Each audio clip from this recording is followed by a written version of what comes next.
ॐ वंशी विभूषितकरान्नवनीरदाभात् पीताम्बरादरुणबिम्बफलाधरोष्ठात् पूर्णेन्दुसुन्दरमुखादरविन्दनेत्रात् कृष्णात् परं किमपि तत्त्वमहं न जाने। कृष्णात् परं किमपि तत्त्वमहं न जाने। परम सम्माननीयाः देशस्य महनीयाः आचार्याः जगद्गुरु रामानंदाचार्य राजस्थान संस्कृत विश्वविद्यालय जयपुरम सर्वोदय स्नातकोत्तर महाविद्यालय घोसी मऊ एवं चातुर्वेद संस्कृत प्रचार संस्थानम काशी उत्तर प्रदेश इति संस्थानैः इत्येतेषां संयुक्त तत्त्वावधाने कुटुंबकमिति आमुखपटले अद्य एकादशी श्रीमद्भगवद्गीता राष्ट्रीय व्याख्यान गोष्ठी आयोज्यते। इयं विंशतिः प्रस्तुतिः वर्तते अस्माकम्। अत्र सभाध्यक्षाः माननीयाः प्रोफेसर कुलपति महोदयाः रामसेवक द्विवेदी वर्याः अस्मान् उपकरिष्यन्ति। मुख्यवक्तृरूपेण डॉक्टर निरुपमा त्रिपाठी महोदया एवं विशिष्ट वक्तृरूपेण डॉक्टर शंभु कुमार झा महोदयाः आचार्याः वेद विभागः जगद्गुरु रामानंदाचार्य संस्कृत विश्वविद्यालय जयपुरतः। समन्वयक रूपेण अस्मान् सर्वान् उपकरिष्यन्ति प्रोफेसर राजधर मिश्र महान्तो वैयाकरणाः, संयोजिका प्रोफेसर वंदना पांड्या एवं संयोजकः अस्मन् मित्रमणिः डॉक्टर चंद्रकांत दत्त शुक्ल महोदयः। आदौ संयोजकः एव आकार्यते वैदिक मंगलाचरणस्य प्रस्तुत्यै। सर्वेभ्यो नमो नमः। धन्यवादः। हरि ओम। ब्रह्मन् ब्राह्मणो ब्रह्मवर्चसि जायतां राष्ट्रे राजन्यः शूर इखव्योतिव्याधि महारथो जायतां दोग्धेनुर्बोढा नडमानाशुः सप्तेः पुरंधर्जोखा जिष्णो रथेष्ठाः सभेजो जुवास्य जजमानस्य वीरो जायतां निकामे नः पर्जन्यो वर्खतु फलवत्यो न ओखधयः पच्यन्तां हरि ओम। सर्वेभ्यो नमो। धन्यवादः। अस्माकम् अस्मिन् कार्यक्रमे महान्तः वैदिकाः आचार्याः मनोज मिश्र महोदयाः प्रयागराजतः उपस्थिताः सन्ति। अस्मान् कर्तुं भवतः सर्वान् प्रणमामः।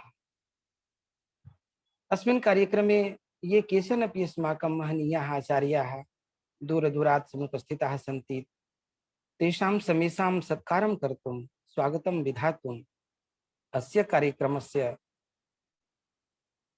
समन्वयकाः आचार्य राजधर मिश्र महोदयाः श्रोत्रियं वर्तते वैयाकरणाः सिंहाः इव भवन्ति। तेषां समक्षं हरिणादयः यथा यान्ति तथैव साहित्यिकाः अपि प्रयान्ति।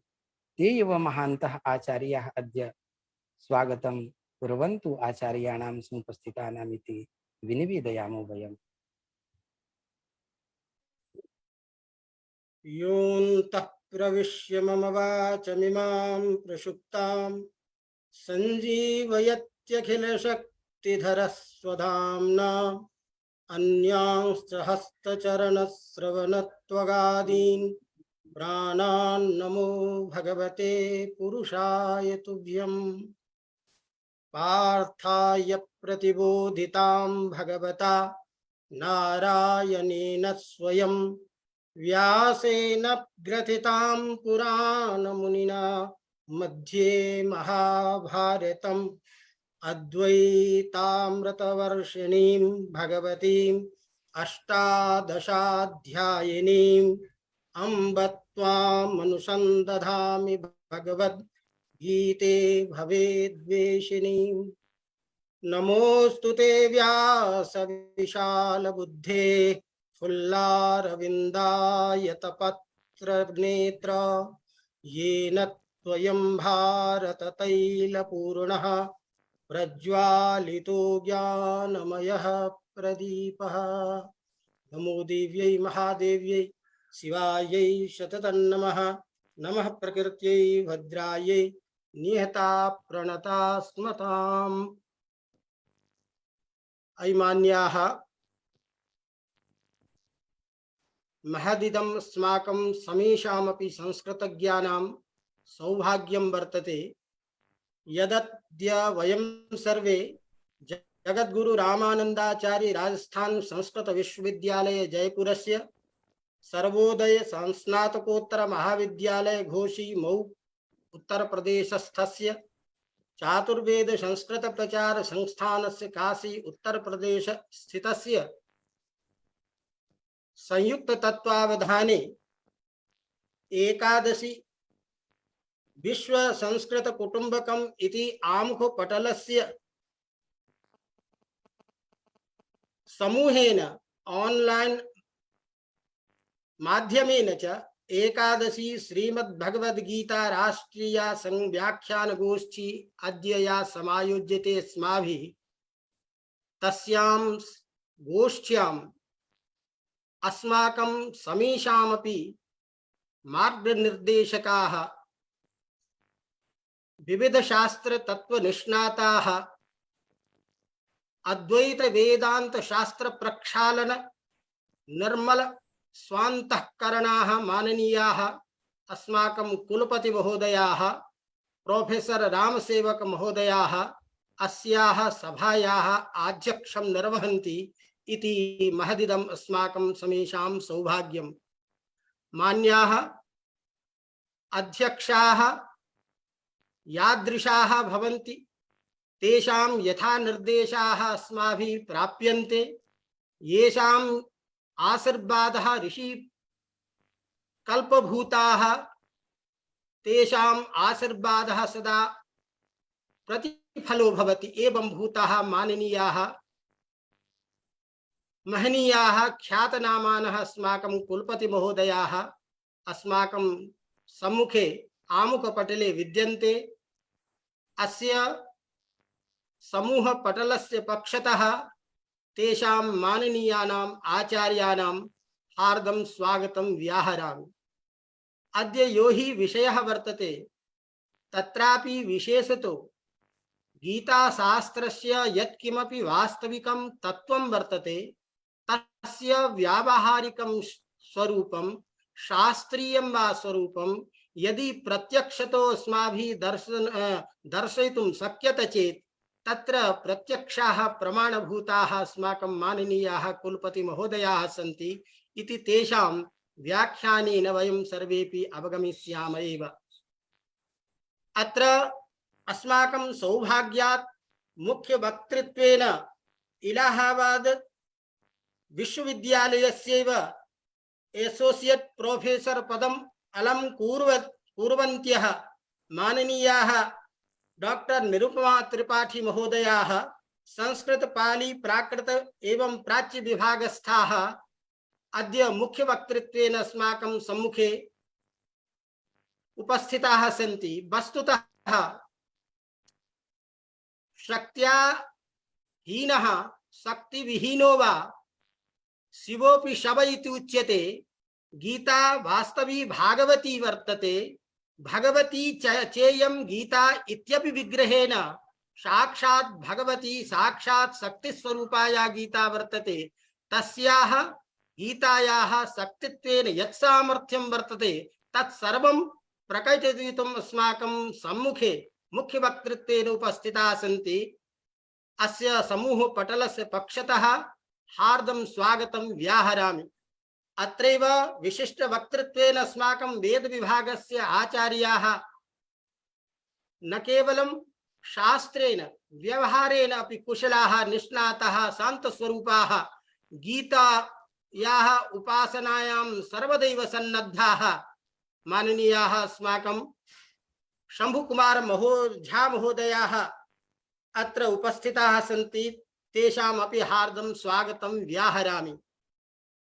मान्याः वस्तुतः अभिनन्दनीयाः सन्ति अस्य आमुखपटलस्य संयोजकाः चंद्रकांत शुक्ल महोदयाः, येषां विचारेणैव येषां व्यवहारेणैव येषां सत्प्रेरणया एव अयं कार्यक्रमः अस्माभिः समायोज्यते।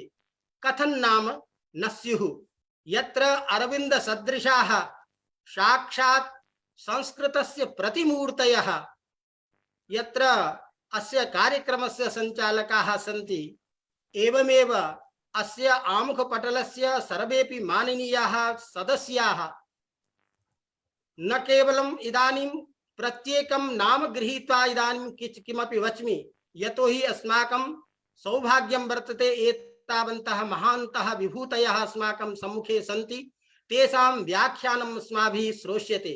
अथापि ये अस्माकं महनीयाः आचार्याः अत्र समवेताः सन्ति, माननीयाः मिश्र महोदयाः, अन्ये च आचार्याः येषां नामग्रहणम् इदानीम् अस्माभिः न क्रियते, ते सर्वेपि अभिनन्दनीयाः वन्दनीयाः सन्ति, यतोहि एतेषां महानुभावानां सहयोगेनैव शास्त्रचर्चया एव अयं कार्यक्रमः सफलतां यास्यति इति अहं मन्ये।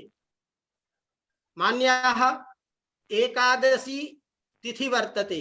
भगवतः विशेष प्रतिभया वा विशेष प्रभावेन समन्विता इयं तिथिः, यत्र भगवतः साक्षात् स्वरूपम् एकादश्यां तिथौ एव अस्माभिः प्राप्तुं शक्यते। व्रत प्रभावेन व्रतेन वा तेषाम् अनुष्ठानेन वा तत्रापि भगवतः इदं मुखाद् विनिसृता इयं या गीता वर्तते, तस्याः गीतायाः यदि चर्चा भवति चेत् महते कल्याणाय कल्पते इति अहं मन्ये। मान्याः केयं गीता इति चेत् कथं च गीतायाः इदानीं व्यवहारे समाजे वा इदानीं सर्वतोभावेन उपयोगिता दृश्यते इति चेत् तत्र व्याख्यानं तु अस्माकम् आचार्याणां समेषां भविष्यत्येव। अथापि विषय प्रस्तावना रूपेण केवलं वाक्यद्वयम् अहं ब्रवीमि। जानन्त्येव भवन्तः प्रारब्धं भुञ्जमानो हि गीताभ्यासरतः सदा स मुक्तः स सुखी लोके कर्मणा नोपलिप्यते। गीताभ्यासरता किमियं गीता यस्याः गानमात्रेण त्राणं भवति। कस्मात् त्राणं? दुःखात् त्राणं। त्रिविध ताप दुःख राहित्यं यया भवति एवं भूताया प्रत्यक्ष भागवती विद्या वर्तते, सेयं गीता वर्तते। तस्मात् महापापादि पापानि गीताध्यानं करोति चेत् क्वचित् स्पर्शन्न कुर्वन्ति नलिनी दलमम्बुवत् इति शास्त्रीयः सिद्धान्तः। जीवने यदि गीतायाः आश्रयणं भवति चेत्, गीतायाः आचरणं भवति चेत् वास्तविकं यत् जीवनं वर्तते तत् सुखमयं भवत्येव, परञ्च पारलौकिकम् अपि सर्वथा दुःखं व्यपगच्छति इति अहं मन्ये। तस्मात् गीता शास्त्रस्य माहात्म्यं सर्वत्र शास्त्रेषु प्रथितमेव अस्ति। किं वा वक्तव्यम्? इयं गीता सर्वशास्त्रस्य मूलं वर्तते। सर्वशास्त्र तत्त्वानां सिद्धान्ततया अत्र विहितं यद् वास्तविकं तत्त्वं वर्तते तत् सूक्ष्माति सूक्ष्म स्वरूप बोधकम् इदं गीता शास्त्रं वर्तते। अतएव यथा अस्माभिः उच्यते महाभारते यन् वर्तते तत् सर्वत्र वर्तते, यन् महाभारते नास्ति तत्र न क्वचित् वर्तते इति यथा सिद्धान्तः प्रस्थितः, तथैव भारते सर्ववेदार्थो भारतार्थश्च कृत्स्नसः गीतायाम् अस्ति, तेनेयं सर्वशास्त्रमयी मता। तस्मात् सर्वशास्त्रमयी इयं गीता वर्तते। अतएव गीतायाः माहात्म्यं वैशिष्ट्यं च सर्वत्र प्रथिततमेव अस्ति। भवन्तः जानन्त्येव मनुष्यस्य उद्धाराय मार्गत्रयं वर्तते। तदेव मार्गत्रयं प्रस्थानत्रय इति शब्देन व्यवह्रियते। तत्र प्रस्थानत्रयां वैदिकीयं या प्रस्थानं वैदिकं यत् प्रस्थानं वर्तते तत् उपनिषद शास्त्रम्, तच्च दार्शनिकं यत् प्रस्थानं वर्तते तत्र ब्रह्मसूत्रं, तत्र स्मार्तं यत् प्रस्थानं वर्तते तत् गीताशास्त्रं वर्तते। स्मार्तम् इति उच्यते चेत् कथमिति चेत् तत्रापि शास्त्र चर्चा वर्तते, श्रौत्री अपि वर्तते। कथं? तत्र भगवतः श्रीमुखात् साक्षात् विनिर्गता, तस्मात् इयं श्रुति अपूर्वा वर्तते, श्रुति प्रसिद्धा वर्तते, उपनिषद व्यवहारिकी वर्तते। अतएव परंच वैदिक भाषातः भिन्ना, तस्मात् स्मृति रूपेण प्रतिपादिता इदम् उपनिषद स्मृति रूपापि वर्तते। कथमियं चेत् वैदिकी या उपनिषद शास्त्रं यद् वर्तते तत्र केचन अधिकारिणः भवन्ति, तत्र ब्रह्मसूत्रं यद् वर्तते तत्र विज्ञान सापेक्षं वर्तते।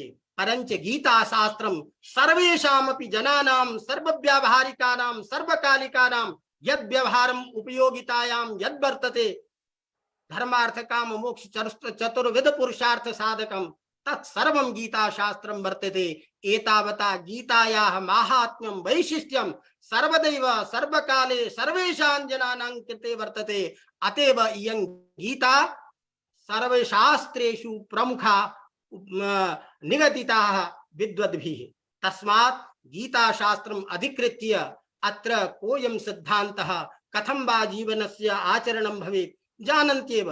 एकेनैव श्लोकेन यदि गीता शास्त्रस्य ज्ञानम् अस्माभिः क्रियते चेत् सर्वेषां सिद्धान्तानां व्यावहारिकं जीवनं तत्रैव उपलभ्यते।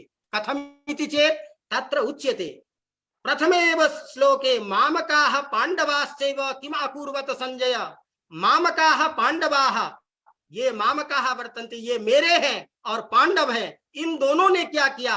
ये जो मेरे और तेरी की जो बुद्धि है यही उलझन व्यक्ति को संसार में विपत्ति में मोह में डालता है और यही बंधन का कारण होता है। तो गीता यहीं से हमें जीवन की शिक्षा देना प्रारंभ कर देती है कि ये जीवन का द्वंद्व जब तक ये रहेगा कि ये मेरा है ये तेरा है तब तक सारी दुनिया की ये उलझने होती रहेगी। अतः व्यवहार की जीवन को कैसा कर्म होना चाहिए, किस तरह का आचरण होने चाहिए, हमारे भोजन की शुद्धि कैसे होनी चाहिए, इन समस्त व्यावहारिक जीवन को लेकर के यदि हम कहीं एक सूत्र में उपदेश देते हैं तो वो गीता शास्त्र में हमें दिखाई देता है। इसीलिए आज इस गीता शास्त्र की उपयोगिता पूर्व समय की पूर्व काल की अपेक्षा गीता शास्त्र की उपयोगिता आज ज्यादा है। सर्वजनों में इसका प्रचार हो, जीवन में गीता के उद्देश्य को लेकर के यदि मानव चले तो आज के जीवन में जो परिस्थितियां दिखाई देती है वो सारी परिस्थितियों का निराकरण एकमात्र शास्त्र गीता शास्त्र से हो सकता है। तो ये हम लोगों का बहुत सौभाग्य है कि आज हमारे बीच में ऐसे महामनीषी और विशेष रूप से माननीय कुलपति जी का गीता शास्त्र के प्रत्येक गूढ़ सिद्धांतों को एक लौकिक उदाहरणों के द्वारा, छोटे छोटे वाक्य कथानकों के द्वारा किस प्रकार से सबके समक्ष रखते हैं जिससे सर्वजन बोध होता है। तो मैं ऐसे माननीय कुलपति जी के और हमारे जितने भी मुख्य वक्ता हैं, विशिष्ट वक्ता हैं, उन सभी के उन वाक्यों के, उन उपदेशों के, उन व्याख्यानों में व्यवधान न होता हुआ मैं आप सबका हार्दिक मंगल करता कामना करता हुआ और हमारे जितने भी अग्रज हैं सभी को प्रणाम करता हुआ अभी अपनी वाणी को विराम देता हूं और उम्मीद करता हूं कि इस संस्कृत समाराधन में हम सभी इसी प्रकार हमेशा रहें और इस तरह के मंगल कार्यों को करते हुए संस्कृत को हम आगे बढ़ाएं। इसी शुभ संकल्पना के साथ आप सभी के चरणों में अपना प्रणाम अर्पित करते हुए अत्रैव स्वकीयां वाचम अहम उपसंहरामि। धन्यवाद। नमो नमः। सादर अभिवादन आचार्य वर्ग को। आपने सार रूप में विषय वस्तु का उपस्थापन करते हुए आज जो हार्दिक स्वागत अभिनंदन किया है, यह समिति आपके प्रति प्रणति निवेदित करती है। अब मैं आदरणीय ललिता सिंघल जी से निवेदन करता हूं कि आप गीता पाठ आरंभ करें।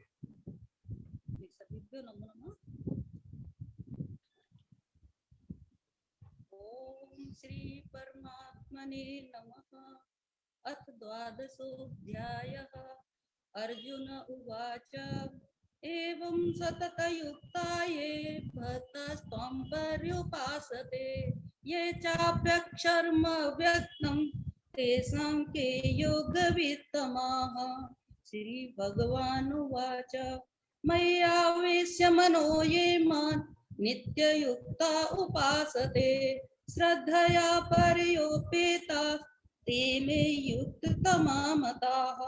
ये त्वक्षरं निर्देशम् अव्यक्तं पर्युपासते ये च अक्षरम् अव्यक्तं तेषां के युक्ते ये त्वक्षरं निर्देशम् अव्यक्तं पर्युपासते सर्वत्र गमचिन्त्यं च कूटस्थं चलं ध्रुवं सन्नियम्येन्द्रियग्रामं सर्वत्र सम्बुद्धया ते प्राप्नुवन्ति मामेव सर्वभूतहिते रता क्लेशोऽधिकतरस्तेषाम् अव्यक्तसक्तचेतसाम् अव्यक्ता हि गतिर्दुःखं देहवद्भिर्वाप्यते ये तु सर्वाणि कर्माणि मयि सन्न्यस्य मत्पराः अनन्येनैव योगेन मां ध्यायन्त उपासते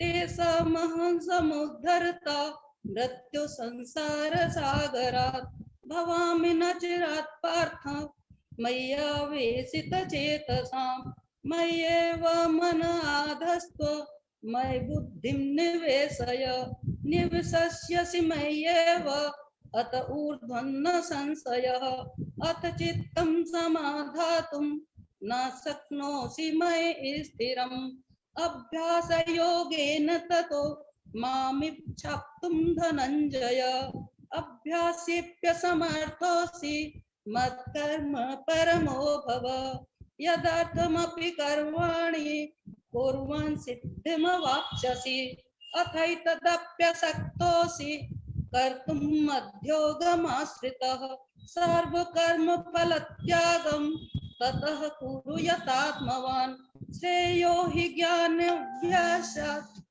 ज्ञानध्यानं विशिष्यते ध्यानात्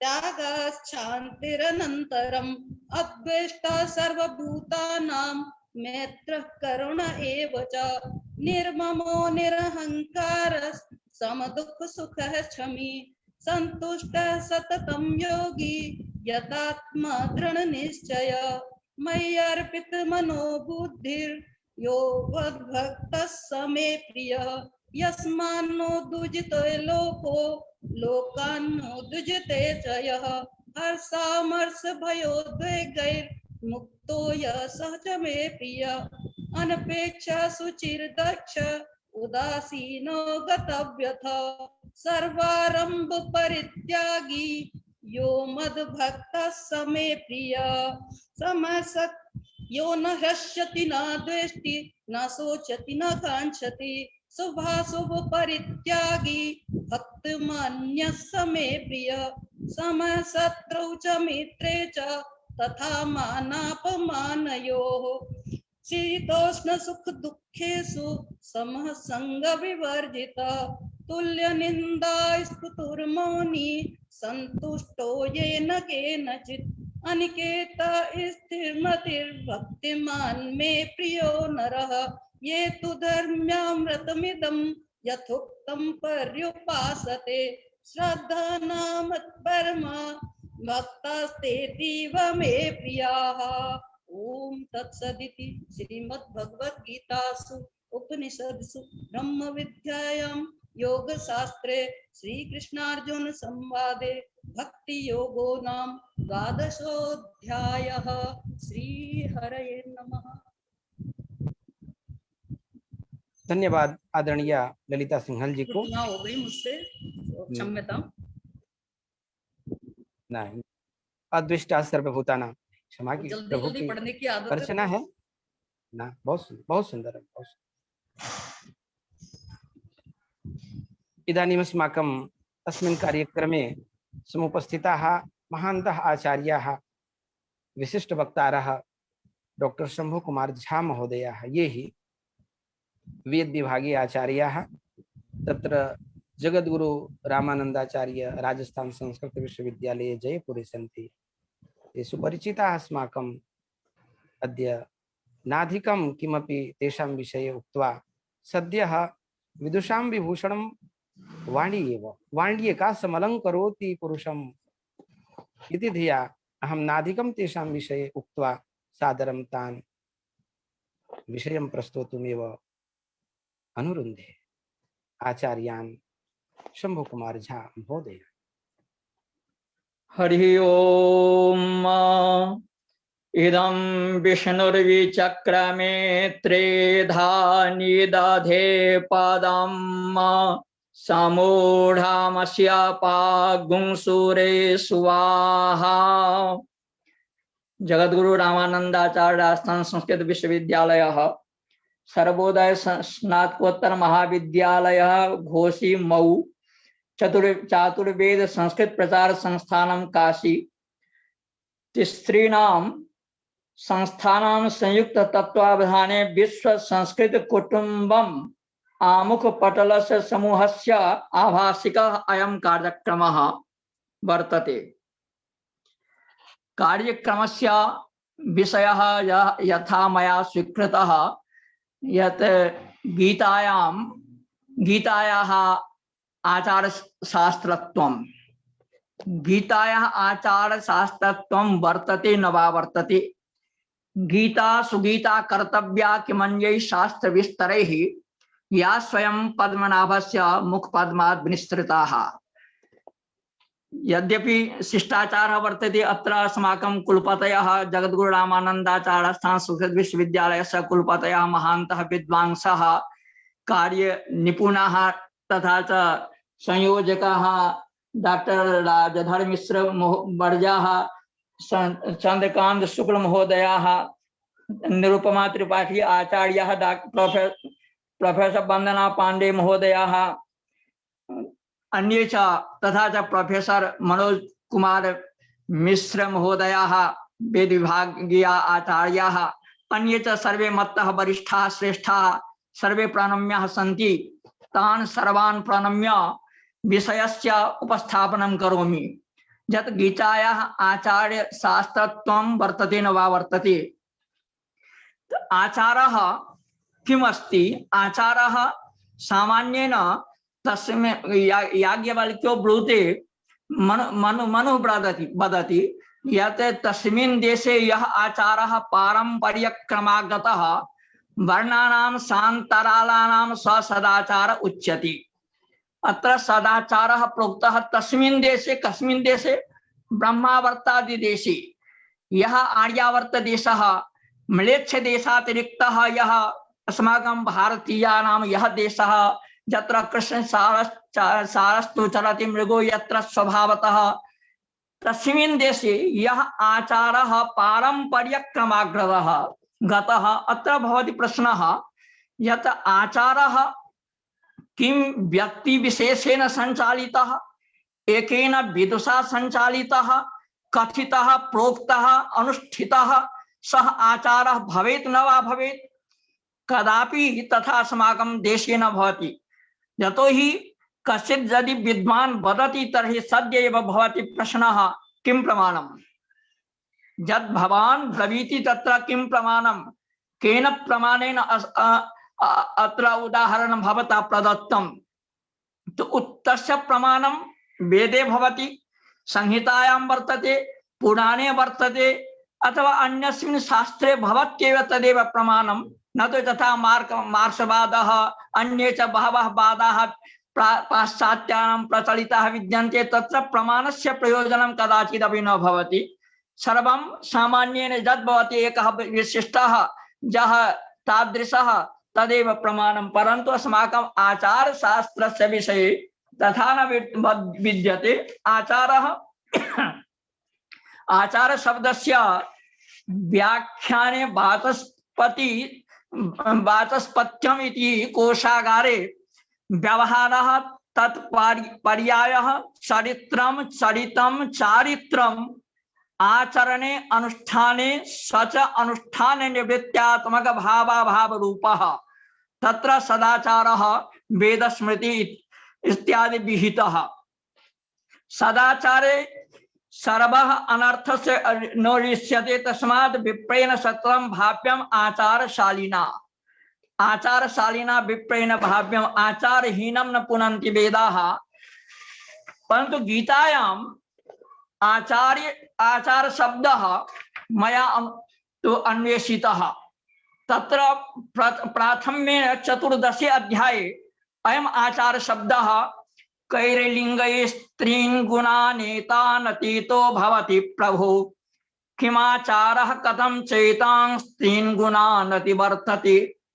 अत्र आचारः आङ् पूर्वकः चर धातुः आचारः कैर्लिङ्गै स्त्रीन् किमाचारः कथं किम् आचारः व्यवहारः तथा च अपरत्र मिथ्याचारः द्वितीय तृतीय अध्याये मिथ्याचारः तो प्रोक्तः कर्मेन्द्रियाणि संयम्य य आस्ते मनसा स्मरन् इंद्रियार्थान् विमूढात्मा मिथ्याचारः सौच्यते।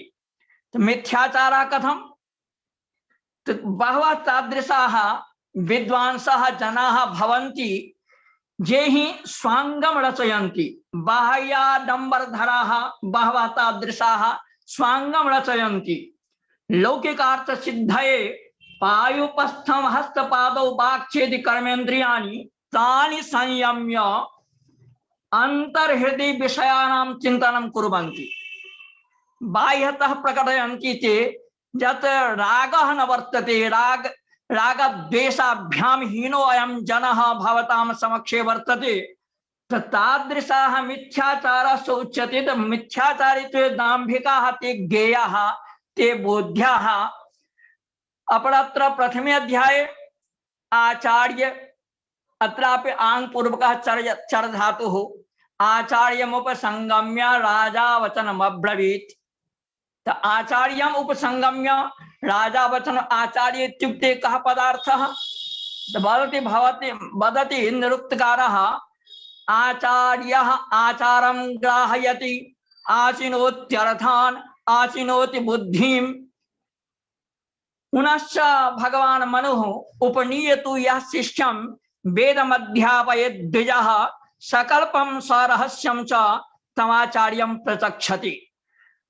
पुनश्च अस्य आचार्य पदस्य व्याख्याने तो ऋग्वेद प्रातिशाख्ये वदति यद पदक्रम विभागज्ञः वर्णक्रम विचक्षणः स्वरमात्रा विशेषज्ञः गच्छेत् आचार्य संपदम्।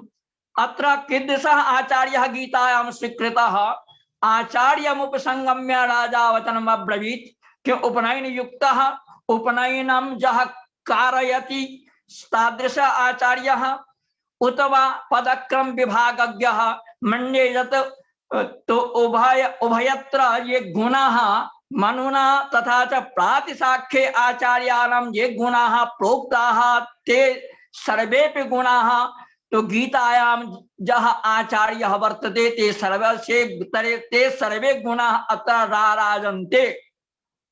पुनश्च सप्तदशे अध्याये 22तमः श्लोकः आचरत्यात्मनः श्रेयस्ततो याति परां गतिम्। अत्र आचरति इति आङ् पूर्वकः चर धातुः आचरति इति। तथैव च विद्वान् अपरत्र विद्वान् युक्तः समाचरन् तृतीये अध्याये आचरन् इति सत्ति प्रत्ययन युक्तः कार्यं कर्म समाचर आचर अत्रापि आङ् पूर्वकः चर धातुः। अनेन प्रकारेण किम अनेनैव परीक्षणेन तस्य आचार शास्त्रत्वं सिद्धं गीतायाः तथा न वक्तुं शक्यते। यतो हि याज्ञवल्क्य स्मृतौ प्रारंभे आचाराध्यायः पठितः समामनातः वर्तते। तत्र आचाराध्यायस्य आन्तरिकः विभागः अवलोकयामश्चेत् ब्रह्मचारी प्रकरणं विवाह प्रकरणं वर्णजाति विवेक प्रकरणं गृहस्थ धर्म प्रकरणम, स्नातक धर्म प्रकरणम, भक्षा भक्ष प्रकरणम, द्रव्य शुद्धि प्रकरणम, दान प्रकरणम, श्राद्ध प्रकरणम, गणपति कल्प प्रकरणम, ग्रह शांति प्रकरणम, राजधर्म प्रकरणम, सर्वम आहत्य त्रयोदश प्रकरणानि तत्र विद्यन्ते आचाराध्याये। अनेन ज्ञायते आचार इत्युक्ते सामान्यः कश्चित् पदार्थः नास्ति।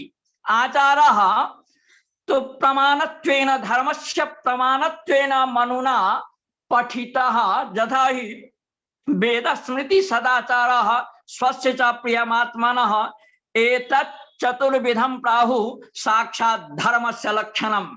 तो गीतायां प्रथम श्लोकः यः पठितः वर्तते तत्र धर्म क्षेत्रे कुरुक्षेत्रे धर्म शब्दात् अत्र धर्मस्य उपस्थापनं कर्तुम् इति युद्धं वर्तते। तद युद्धं यत् गीतायां युद्धम् अस्ति तद युद्धं किं यज्ञत्वेन याजकत्वेन यज्ञः वर्तते न वा वर्तते, युद्धस्य यज्ञ संज्ञा भवेत् न वा भवेत्, तर्हि सप्तसत्यां पठामः वयं। सप्तसत्याम एक श्लोकः वर्तते, तस्मिन् युद्ध महोत्सवे तथा च तो धनुर्यज्ञः बहवः अनेके यज्ञाः श्रीमद्भागवतेऽपि तादृशः यज्ञः प्रस्तुतः यत्र होमः भवति न वा भवति, परन्तु यत् कार्यं यज्ञ शब्दस्य व्याख्यानं किं वर्तते, यतो हि प्रजायाः सृष्टि भवति तेनैव सह प्रजया साकं यज्ञस्यापि सर्गः गीतायां प्रोक्तः वर्तते। कथं तो सह यज्ञाः प्रजाः सृष्ट्वा पुरोवाच प्रजापतिः अनेन प्रसविष्यध्वम् एष वोस्त्विष्टकामधुक्। अयं यज्ञः सह यज्ञाः प्रजाः सृष्ट्वा सर्जनं कृत्वा चकार, सर्जनं कृत्वा प्रजापतिः प्रजानां पतिः भगवान् ब्रह्मा तो उक्तवान् यत् अनेन प्रसविष्यध्वम्। तो यज्ञ इत्युक्ते कः पदार्थः, यज धातुः सकाशात् नङ् प्रत्यये कृते सति पुल्लिङ्गे यज्ञ शब्दः सिद्धो भवति। युज्यते अनेन इति यज्ञः, तस्मात् अनेन प्रसविष्यध्वम् युज्यते अनेन इति यज्ञः। कथं तो शतपथ ब्राह्मणे तो अनेकानि उदाहरणानि विद्यन्ते, यत्र हविर्वै यज्ञः, अग्निर्वै यज्ञः, यजमानो वै यज्ञः, युज्यते अनेन इति यज्ञः। अनेन प्रकारेण तो अत्र यः यज्ञः वर्तते तस्य यज्ञस्य आचारत्वम् अस्ति न वा, आचार शास्त्रे ग्रहणं भवेत् न वा भवेत्। आचार शास्त्रे तो आचार शास्त्रस्य सर्वे अंगभूताः विद्यन्ते, यतो हि तो धर्मस्य लक्षणे तो मीमांसायां किं प्रोक्तं, जो वेद बोधितिष्ठ साधनता को धर्मः, वेद बोधितिष्ठ साधनता को धर्मः। तो वेद तो यथा यागादिः अनेन प्रकारेण तो यागः अपि आचारस्य तो अंगं वर्तते। तो अपर्याप्तं तदस्माकं यत् उच्यते भीमः, अपर्याप्तं तदस्माकं बलं भीष्माभिरक्षितं, पर्याप्तं त्विदमेतेषां बलं भीमाभिरक्षितं। वदति शास्त्रकारः गीतायां यत् बलं भीमाभिरक्षितं, पूर्वत्र भीष्माभिरक्षितं भीमाभिरक्षितं। तो भीष्मे आचारत्वं वर्तते न वा वर्तते, भीमे अस्ति न वा अस्ति। तो भीम शब्दस्य निर्वचनं कुर्वन् तो निरुक्ते या आचार्यः वदति यत् भीमः बिभ्यति अस्मात्, अस्मात् बिभ्यति, अस्मात् बिभेति, अस्मात् जनात् बिभ्यति अस्मात्। अयं भावः तादृशः काय संपन्नः बल संपन्नः भीमकायः भीष्मोऽपि एतस्मादेव इति तत्रैव प्रोक्तं भीष्मोऽपि एतस्मादेव। तथा च तस्मात् सदाचार प्रधान जीवनं यापयति स्म तस्मात् अन्यः बिभेति। कस्मात् भीष्म सकाशात् बिभेति जनः सदाचार प्रधान जीवनं यापयति स्म तस्मात् बिभेति जनः। एकत्र गीतायाम् प्रथमे अध्याये एकः श्लोकः समागतः। यः पक्षः अस्माभिः इदानीम् अनुष्ठीयते पितृपक्ष नामना। तत्र पितृपक्षे तस्यापि तत्र ग्रहणं। पितृपक्षे किं पितॄणाम् उद्दिश्य किमपि दातव्यं कर्तव्यम् अस्माकं सर्वेषाम् अन्वयानां सन्ततीनां कर्तव्यं भवति। तस्मात् गीताकारः वदति स्त्रीषु दुष्टासु वार्ष्णेय जायते वर्णशङ्करः शङ्करो नगरकायैव कुलघ्नानां कुलस्य च पतन्ति पितरो ह्येषां लुप्तपिण्डोदकक्रियाः।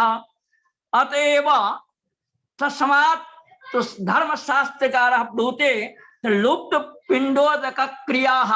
यदि स्त्री दुष्टा भवति कुले तर्हि वर्णशङ्करस्य तो तादृशस्य दुष्टस्य पुत्रस्य पुत्र्याः वा समुत्पत्तिः जायते। तस्मात् धर्मशास्त्रकारस्य निबन्धे वर्तते येनास्य पितरो याता येन याताः पितामहाः तेन यायात् सतां मार्गं तेन गच्छन् नरिष्यते। तेन गच्छन् तेन मार्गेण यः मार्गः अस्माकं पितृचरणाः तथा च पितामहाः तो संकलिताः तस्मिन् स एव मार्गः अस्माकं कृते साधु भवति। तेन गच्छन् तेन मार्गेण गच्छन् नरिष्यते। ऋष धातु हिंसार्थकः अस्ति। श्रुति स्मृति प्रबला भवति जैमिनिः तत्र प्रतिपादयति विरोधे त्वनपेक्षितम् असति इति सूत्रितं। तत्रैव आज कर्मेन्द्रियाः मिथ्याचारः इति प्रोक्तं। कर्मवादस्य समर्थनं समयः तो श्रीमान् अस्ति किं समयः वर्तते? संक्षेपेण भाव्यं उपसंहरन्तु भवन्तः। जी उपसंहरन्तु। जी संक्षेपेण भाव्यं यतोहि अस्माकं कुलपति महोदयानाम् अध्यक्षाणामपि विशिष्टं व्याख्यानं भवेत् नाम। अतः एते षोडशे अध्याये गीतायां षोडशे अध्याये तो संपद विभागः दैवी संपत् आसुरी संपत् च विभागस्तत्र कृतः। तत्र यदि पश्यामः अद्यापि जनानां तो प्रश्नः भवति यत् मूर्खाः तो विशेषेण विद्यन्ते अथवा हिंसकाः विशेषेण भवन्ति। परन्तु गीतायां यत्र दैवी संपदां परिगणना वर्तते तत्र अभयं सत्य संशुद्धि ज्ञान योग व्यवस्थिति दानं योगस्य यज्ञस्य दानस्य तथा च तत्र 20 पदार्थाः संकलिताः एकत्रैव देवी संपत् विभागे। परन्तु तत्रैव आसुरी संपदः यदा परिगणना कृता तो आसुरी संपद मध्ये तो वर्तते दंभो दर्पोभिमानश्च क्रोधः पारुष्यमेव च अज्ञानं चाभिजातस्य पार्थ संपदमासुरीम्। न्यूनः एव अष्टौ एव विद्यन्ते अत्र। तो कुत्र देवी संपद विभागः 20 प्रकारकः अत्र अष्टौ एव विद्यन्ते। तथापि तो आसुरी संपत् तो क्लिष्टाः दुःखकराः दुःखप्रदाः अत्र विशेषेण ध्यातव्यं वर्तते।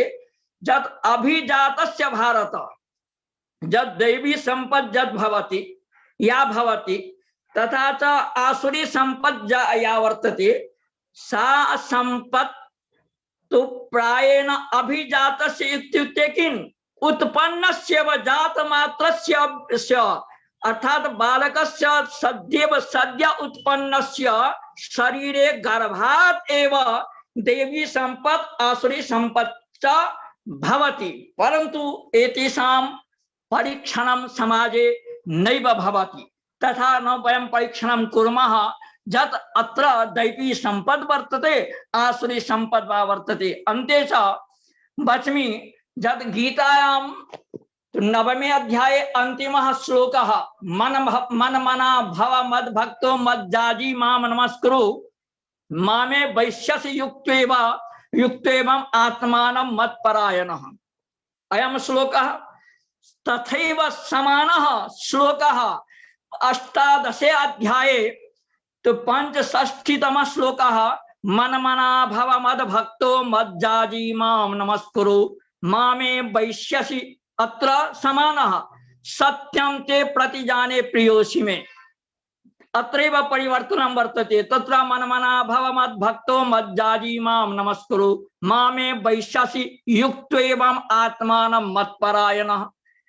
सर्वतो भावेन यो हि मनुष्यः गीतायाः अध्ययनं कृत्वा जीवने भगवतः कृष्णस्य अथवा यद् आभ्यन्तरिकम् आत्मा वर्तते आत्मतत्त्वस्य ज्ञाने रतः भवति, तस्य आनुकूल्येन कार्यं करोति, स एव तो संसारात् पारं गच्छति।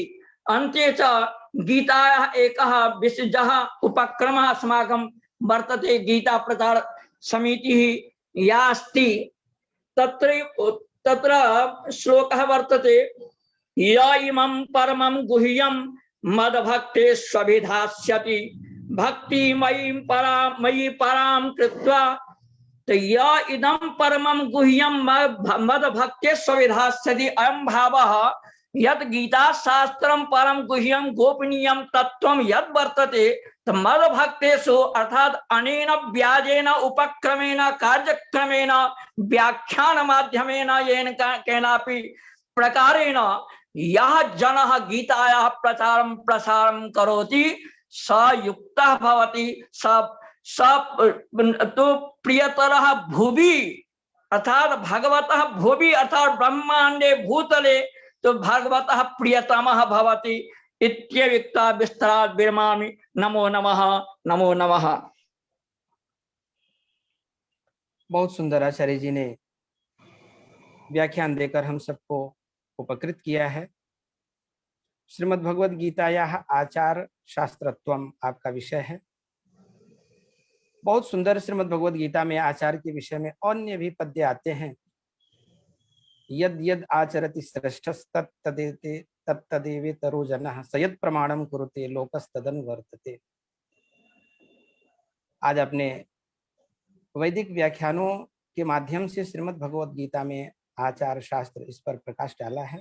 यह समिति आपके प्रति हार्दिक भाव प्रकट करती है और आशा करती है कि जब भी आपको व्याख्यान के लिए हम सादर आमंत्रित करेंगे तो गीता समिति को आप उपकृत करेंगे। अब आज के कार्यक्रम की जो मुख्य वक्त्री हैं डॉक्टर निरुपमा त्रिपाठी जी, संक्षेप में ही परिचय प्रस्तुत करते हुए आपने कानपुर महाविद्यालय में 20 वर्षों तक लगभग संस्कृत का अध्यापन किया है। आपका एक सुदीर्घ अनुभव भी रहा है। आपकी 2 पुस्तकें प्रकाशित हैं, अधिक शोध निबंध आपके प्रकाशित हैं। लगभग 5 शोधार्थियों ने आपके अंडर में शोध कार्य किया है निर्देशन में। आज आप इलाहाबाद विश्वविद्यालय के संस्कृत विभाग में एसोसिएट प्रोफेसर के रूप में सेवा दे रही हैं। गीता समिति के इस कार्यक्रम में आज आप मुख्य वक्त्री के रूप में आमंत्रित हैं। अब हम सादर आपसे निवेदन करते हैं कि आज की संगोष्ठी को अपने उत्तम वक्तव्य से आप्यायित करें। आदरणीय डॉक्टर निरुपमा त्रिपाठी। धन्यवाद महोदयाः। वंदे वाणी विनायकौ गुरुचरणयोः प्रणति निवेदयन्त्यहं जगद्गुरु रामानंदाचार्य राजस्थान संस्कृत विश्वविद्यालयः जयपुरम सर्वोदय स्नातकोत्तर महाविद्यालयः घोसी मऊ एवं चातुर्वेद संस्कृत प्रचार संस्थानम काशी इत्येतेषां संयुक्त तत्वावधाने आयोज्यमानायां व्याख्यान गोष्ठ्यां अध्यक्ष पदम अलंकुर्वतः जगद्गुरु रामानंदाचार्य राजस्थान संस्कृत विश्वविद्यालयस्य कुलपतिवर्यान् समादरणीयान् गीता शास्त्र विशारदान् अद्वैत वेदांत तत्व मर्मज्ञान राम सेवक दुबे महोदयान विशिष्ट वक्तृ डॉक्टर शंभु कुमार झा महोदयान कार्यक्रमस्य समन्वयकान् प्रोफेसर राजधर मिश्र महोदयान संयुक्त संयोजिकाः प्रोफेसर वंदना पांडे वर्याः संयोजकान् चंद्रकांत दत्त शुक्ल महोदयान सुसंचालकान् डॉक्टर अरविंद कुमार तिवारी महोदयान अन्यान् सर्वान् केंद्रीय संस्कृत विश्वविद्यालयः गंगानाथ झा प्रयागराज परिसरस्य वेद विभागस्य अध्यक्षवर्यान् मनोज मिश्र महोदयान् अन्यान् सर्वान् कार्यक्रमे संयुक्तान् सुधीजनान् सादरम् अभिवादये। अद्य सर्वशास्त्रोपकारिण्याः श्रीमद्भगवद्गीतायाः विषये किञ्चित् वक्तुं यन्मया अवसरः लब्धः महद सौभाग्यकरः अस्ति मत्कृते। आयुर्वेदीय आचार रसायन की चरितार्थता श्रीमद् भगवद गीता इत्यस्मिन् विषये यन्मया विचारितं तत् वक्तुम् इच्छामि। एतदर्थम् अध्यक्ष महोदयानाम् आज्ञां प्रार्थये। अध्यक्ष महोदय मेरे अग्रज तुल्य हैं, ऐसा मानती हूँ कि उनके द्वारा मुझे आज्ञा प्रदान की गई। अब मैं अपना विषय रखती हूँ और विशिष्ट जो वक्ता हमारे थे उन्होंने आचरण के विषय में विस्तार से प्रकाश डालते हुए बताया और सर्वशास्त्रमयी गीता यह सर्वविदित है, इसमें कोई संशय नहीं किया जा सकता। महात्मा गांधी ने कहा ही है कि गीता में आए हुए महाशब्दों का अर्थ युग युग में बदलेगा अवश्य, किंतु वे महाशब्द उसका मूल मंत्र, उसका जो मूल अर्थ है वह कभी परिवर्तित नहीं हो सकता। यह अक्षरशः सत्य है कि कवि और काव्य की अंतर्निहित शक्ति ऐसी होती है कि यथावसर यथावश्यकता हम उसकी व्याख्या कर लेते हैं। तो गीता तो सभी शास्त्रों में सर्वोपरि है। हमें जब जैसी आवश्यकता पड़ी हमने गीता की ओर उन्मुख होकर उनका समाधान प्राप्त किया। आत्म प्रबंधन हो, आपदा प्रबंधन हो, व्यक्तिगत समस्या हो, मानव मूल्यों को खोजना हो, विश्वजनीन कोई समस्या हो, भ्रष्टाचार से मुक्ति हो, कदाचार से मुक्ति हो, आतंकवाद से मुक्ति हो, किस का समाधान हमने गीता में नहीं प्राप्त किया, सर्वविदित है। सत से ही बात आरंभ करती हूँ अपनी कि गीता में सत शब्द पर विचार किया गया है और उसका महत्व भी प्रतिपादित किया गया है। सत श्रुति प्रसिद्ध ब्रह्म का ही अपर नाम है। भगवान कहते हैं सद्भावे साधुभावे च सद्येतत् प्रयुज्यते प्रशस्ते कर्मणि तथा सशब्दः प्रार्थ युज्यते। अविद्यमान वस्तु के सद्भाव में, साधु भाव में, अर्थात असाधु पुरुष का साधु हो जाना। हे पार्थ, विवाह आदि के मांगलिक कार्यों में भी सत शब्द प्रयुक्त होता है। आगे कहते हैं यज्ञे तपसि दाने च स्थिति सदिति चोच्यते कर्म चैव तदर्थीयम सद्येवाभिधीयते। यहाँ तदर्थीय कर्म को गूढ़ार्थ दीपिकाकार ने ईश्वरार्थीय बुद्धि से अनुष्ठीयमान कर्म कहा है। जो कर्म ईश्वरार्थीय बुद्धि से किया जाता है वह तदर्थीय कर्म है, ऐसा गीता में कहा गया है। अब जब सत्य का प्रतिपादन कर रहे हैं तो असत क्या है इसकी व्याख्या भी आवश्यक हो जाती है। वह समाधान भी गीता में है। अश्रद्धया हुतम दत्तम तपस्तप्तम कृतम च तत् असद इत्युच्यते पार्थ न च तत्प्रेत्य नो इहे। अश्रद्धा से अर्थात शास्त्र विधि का परित्याग करके किया हुआ यज्ञ दान तप आदि कर्म असत है और वह परलोक में तो क्या इस लोक में भी किसी लोक में यश नहीं दिलाता। अर्जुन के साथ भगवान की घनिष्ठ मित्रता थी। गीता का उपदेश देने का अवसर सर्वत्र नहीं था। उन्होंने पहले कभी गीता का उपदेश अर्जुन को नहीं दिया। मित्र थे अर्जुन उनके, किंतु जब दोनों पक्ष युद्ध के लिए तैयार खड़े थे, शस्त्र चलाने की तैयारी चल रही थी, उस समय व्याकुल होकर जब अर्जुन ने भगवान का शरण लिया और शरण लेते हुए प्रार्थना की, क्या प्रार्थना की? कार्पण्य दोषोपहत स्वभावः पृच्छामि त्वाम धर्म सम्मूढ़ चेताः यश्रेयः स्यान् निश्चितं ब्रूहि तन्मे शिष्यस्तेहं शाधि माम त्वाम प्रपन्नम। अर्थात मैं आपका शिष्य हूँ और शरणागति से आपके समीप आया हूँ, आपकी शरण ले रहा हूँ। आप मुझे उपदेश दीजिए, क्या कर्तव्य है, क्या अकर्तव्य है, इसका मुझे उपदेश दीजिए। तो ऐसे जो समर्पित भाव से श्रद्धालु हैं, इसकी भी बड़ी चर्चा है। श्रद्धा किसे कहते हैं? श्रद्धालु कैसा हो? श्रद्धालु अर्जुन जैसा हो। श्रद्धा कैसी हो? प्रणति भाव से आकर के विश्वास पूर्वक अपने आप को समर्पित कर देना। और श्रद्धा किस पर की जाए? तो श्रद्धा भगवान श्री कृष्ण पर की जाए। इस प्रकार की व्याख्या गीता में प्राप्त होती है। तो ऐसे जो महात्मा कहा है, भगवान ने स्वयं महात्मा कह रहे हैं, ऐसे श्रद्धालु को और सुदुर्लभ भी कह रहे हैं। अद्वितीय तो है ही नहीं है, सुदुर्लभ है। कैसे कह रहे हैं? बहुनाम जन्मनाम अन्ते ज्ञानवान माम प्रपद्यते वासुदेवः सर्वमिति स महात्मा स सुदुर्लभः। तो इस प्रकार के श्रद्धालु को जो गीता का ज्ञान दिया गया है भगवान के द्वारा, उसे थोड़ा आयुर्वेद के एक आचार रसायन, आयुर्वेदीय शास्त्र में आचार रसायन शब्द मुझे प्राप्त हुआ और उससे जोड़ने। गुरु जी दिख रहे हैं, प्रणाम कर रही हूँ, आपको प्रणाम कर रही हूँ। मेरी गति निर्बाध, मेरी वाणी चलती रहे, आशीर्वाद दीजिए। जो कुछ भी सोच कर आई हूँ वह बोल सकूं, बता सकूं।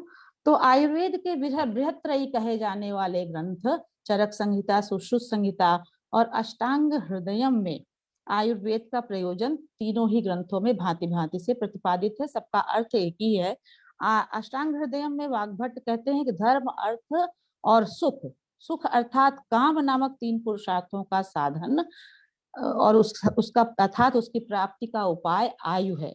अतः आयु की कामना करने वाले को आयुर्वेद शास्त्रोक्त विषयों में श्रद्धा रखनी चाहिए। आयु कामाय मानिन धर्मार्थ सुख साधनम आयुर्वेदोपदेशेषु विधेयः परमादरः।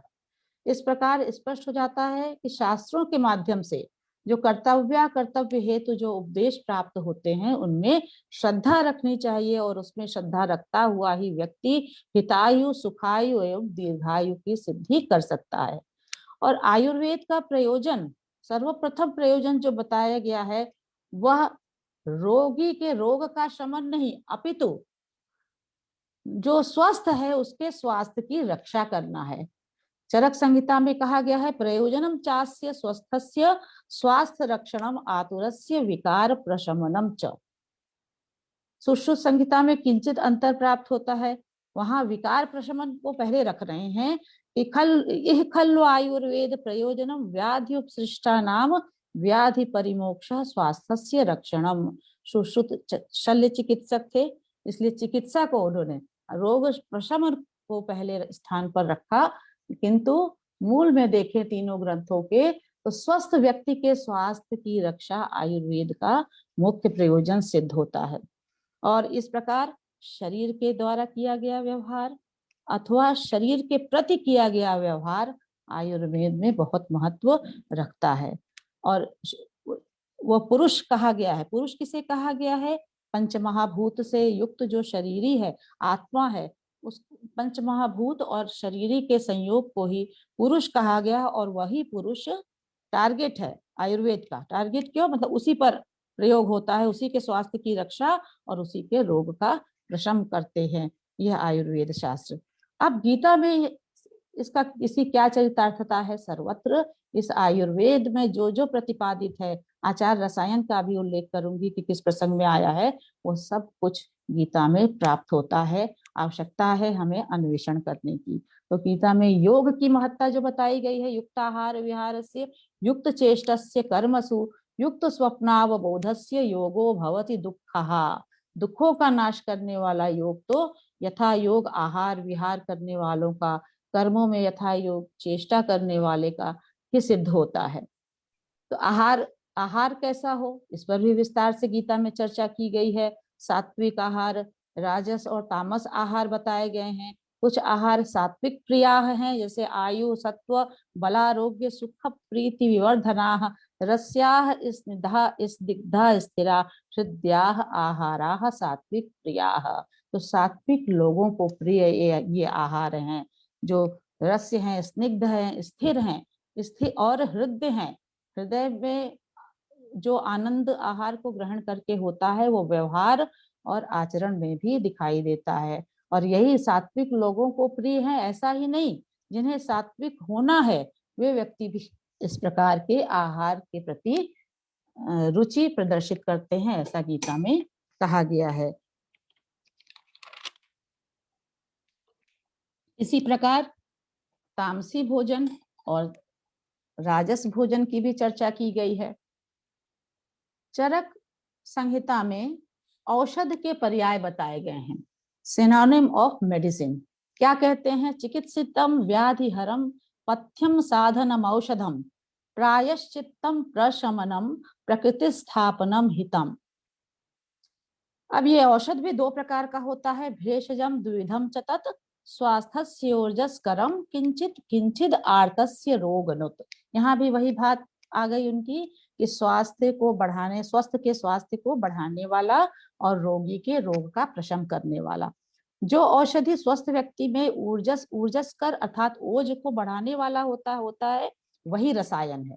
उसी को यहाँ पर रसायन कहा गया है चरक संहिता के चिकित्सा स्थान में। और रसायन की परिभाषा देते हुए कहते हैं, लाभोपायो हि शस्तानाम रसादीनाम रसायनम, अर्थात उत्तम रस और धातुओं को प्राप्त करने का जो उपाय है वही रसायन है। इस प्रकार भेषज की सेवा और अभेषज की असेव्यता आदि की विस्तार से वहां चर्चा की गई है। और रसायन के निर्माण की भी विस्तार से चर्चा की है चरक संहिता में। उसके महत्व को बताते हुए कहा गया है कि जैसे देवताओं के लिए अमृत है, वैसे ही महर्षियों ने रसायन विधि का सेवन किया था, जिससे कि ये ऋषिगण वृद्धावस्था, दौर्बल्य और रोग और मृत्यु से भी परे हो गए थे। न जराम न च दौर्बल्यम नातुर्यम निधनम न च जगबुर वर्ष सहस्राणी रसायन पराह पुरा। ये सभी रसायन वैद्य के अधीन थे, इसीलिए वैद्य की पूजा भी बताई गई है। अब ये रसायन क्या है, उसके अंत में सारा कुछ विस्तार से बता देने के बाद आचार रसायन यहाँ पर उल्लेख कर देना।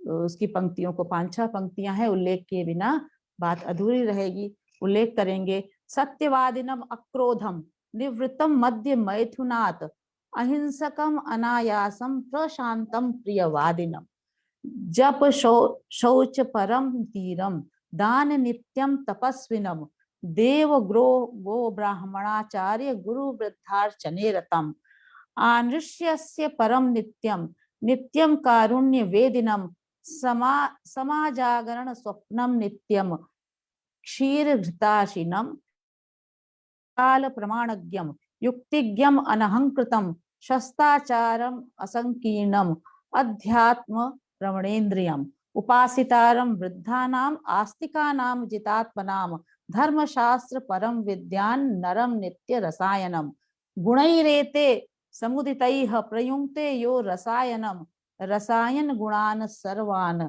यथोक्तान स समश्नुते इत्याचार रसायनम। ऐसा कह के इन्होंने आचार रसायन की चर्चा चरक संहिता में प्राप्त होती है। अब इन पंक्तियों को देखें तो इनमें कौन सा जो आचार, इस आचार रसायन का तात्पर्य यह है कि जो जिस व्यक्ति के अंतर्गत ये गुण विद्यमान होंगे उन्हीं के ऊपर उक्त सारे रसायन फलीभूत होंगे। अथवा दूसरे शब्दों में कहें तो इन रसायन गुणों को जो प्राप्त कर लेता है व्यक्ति, वो न्यून मात्रा भी हो गई, अगर पूर्ववर्ती कहे गए रसायन की मात्रा न्यून भी होगी तो उसमें उसके स्वास्थ्य पर, उसके उत्तम स्वास्थ्य पर कोई असर नहीं पड़ेगा। इससे क्या तात्पर्यार्थ, इसका निर्गलितार्थ यही सिद्ध हुआ कि इन जो गुण बताए गए हैं उसको जीवन में मनुष्य को उतार लेना चाहिए। कैसे मनुष्यों को? जो अपने स्वास्थ्य की रक्षा, जिनका उद्देश्य है स्वस्थ के स्वास्थ्य की रक्षा का प्रयोजन है आयुर्वेद का, उस प्रयोजन की सिद्धि के लिए रसायन है, और रसायन में भी आचार रसायन को सर्वोपरि रखा गया है। यहाँ प्रत्यक्षर गीता में निहित हैं। कुछ उदाहरण के माध्यम से समझ लेंगे। जैसे दूसरे अध्याय का 56वां श्लोक है, सुख दुखेषु अनुद्विग्मनाः सुखेषु विगत स्पृह वीतराग भय क्रोधः स्थित धीर मुनिरुच्यते। जब स्थित प्रज्ञ की परिभाषा देंगे, स्थित प्रज्ञ को विस्तार से समझाते हैं। उनमें जिन जिन गुणों की अपेक्षा रखी गई है वे सब आचार रसायन के अंतर्गत आ जाते हैं। क्रोध त्याग की बात कही गई है आचार रसायन के अंतर्गत। क्रोध और मोह से क्या हानि होती है बताते हुए भगवान कहते हैं, क्रोधात् भवति सम्मोहः सम्मोहात् स्मृति विभ्रमः स्मृति भ्रंशात् बुद्धिनाशो बुद्धिनाशात् प्रणश्यति। और मध्य और मैथुन से जो निवृत्त होना बताया गया है, ऐसा व्यक्ति वही कर सकता है जो इंद्रिय नियंत्रण में प्रवीण हो। और इंद्रिय नियंत्रण की चर्चा तो गीता में पग पग की गई है।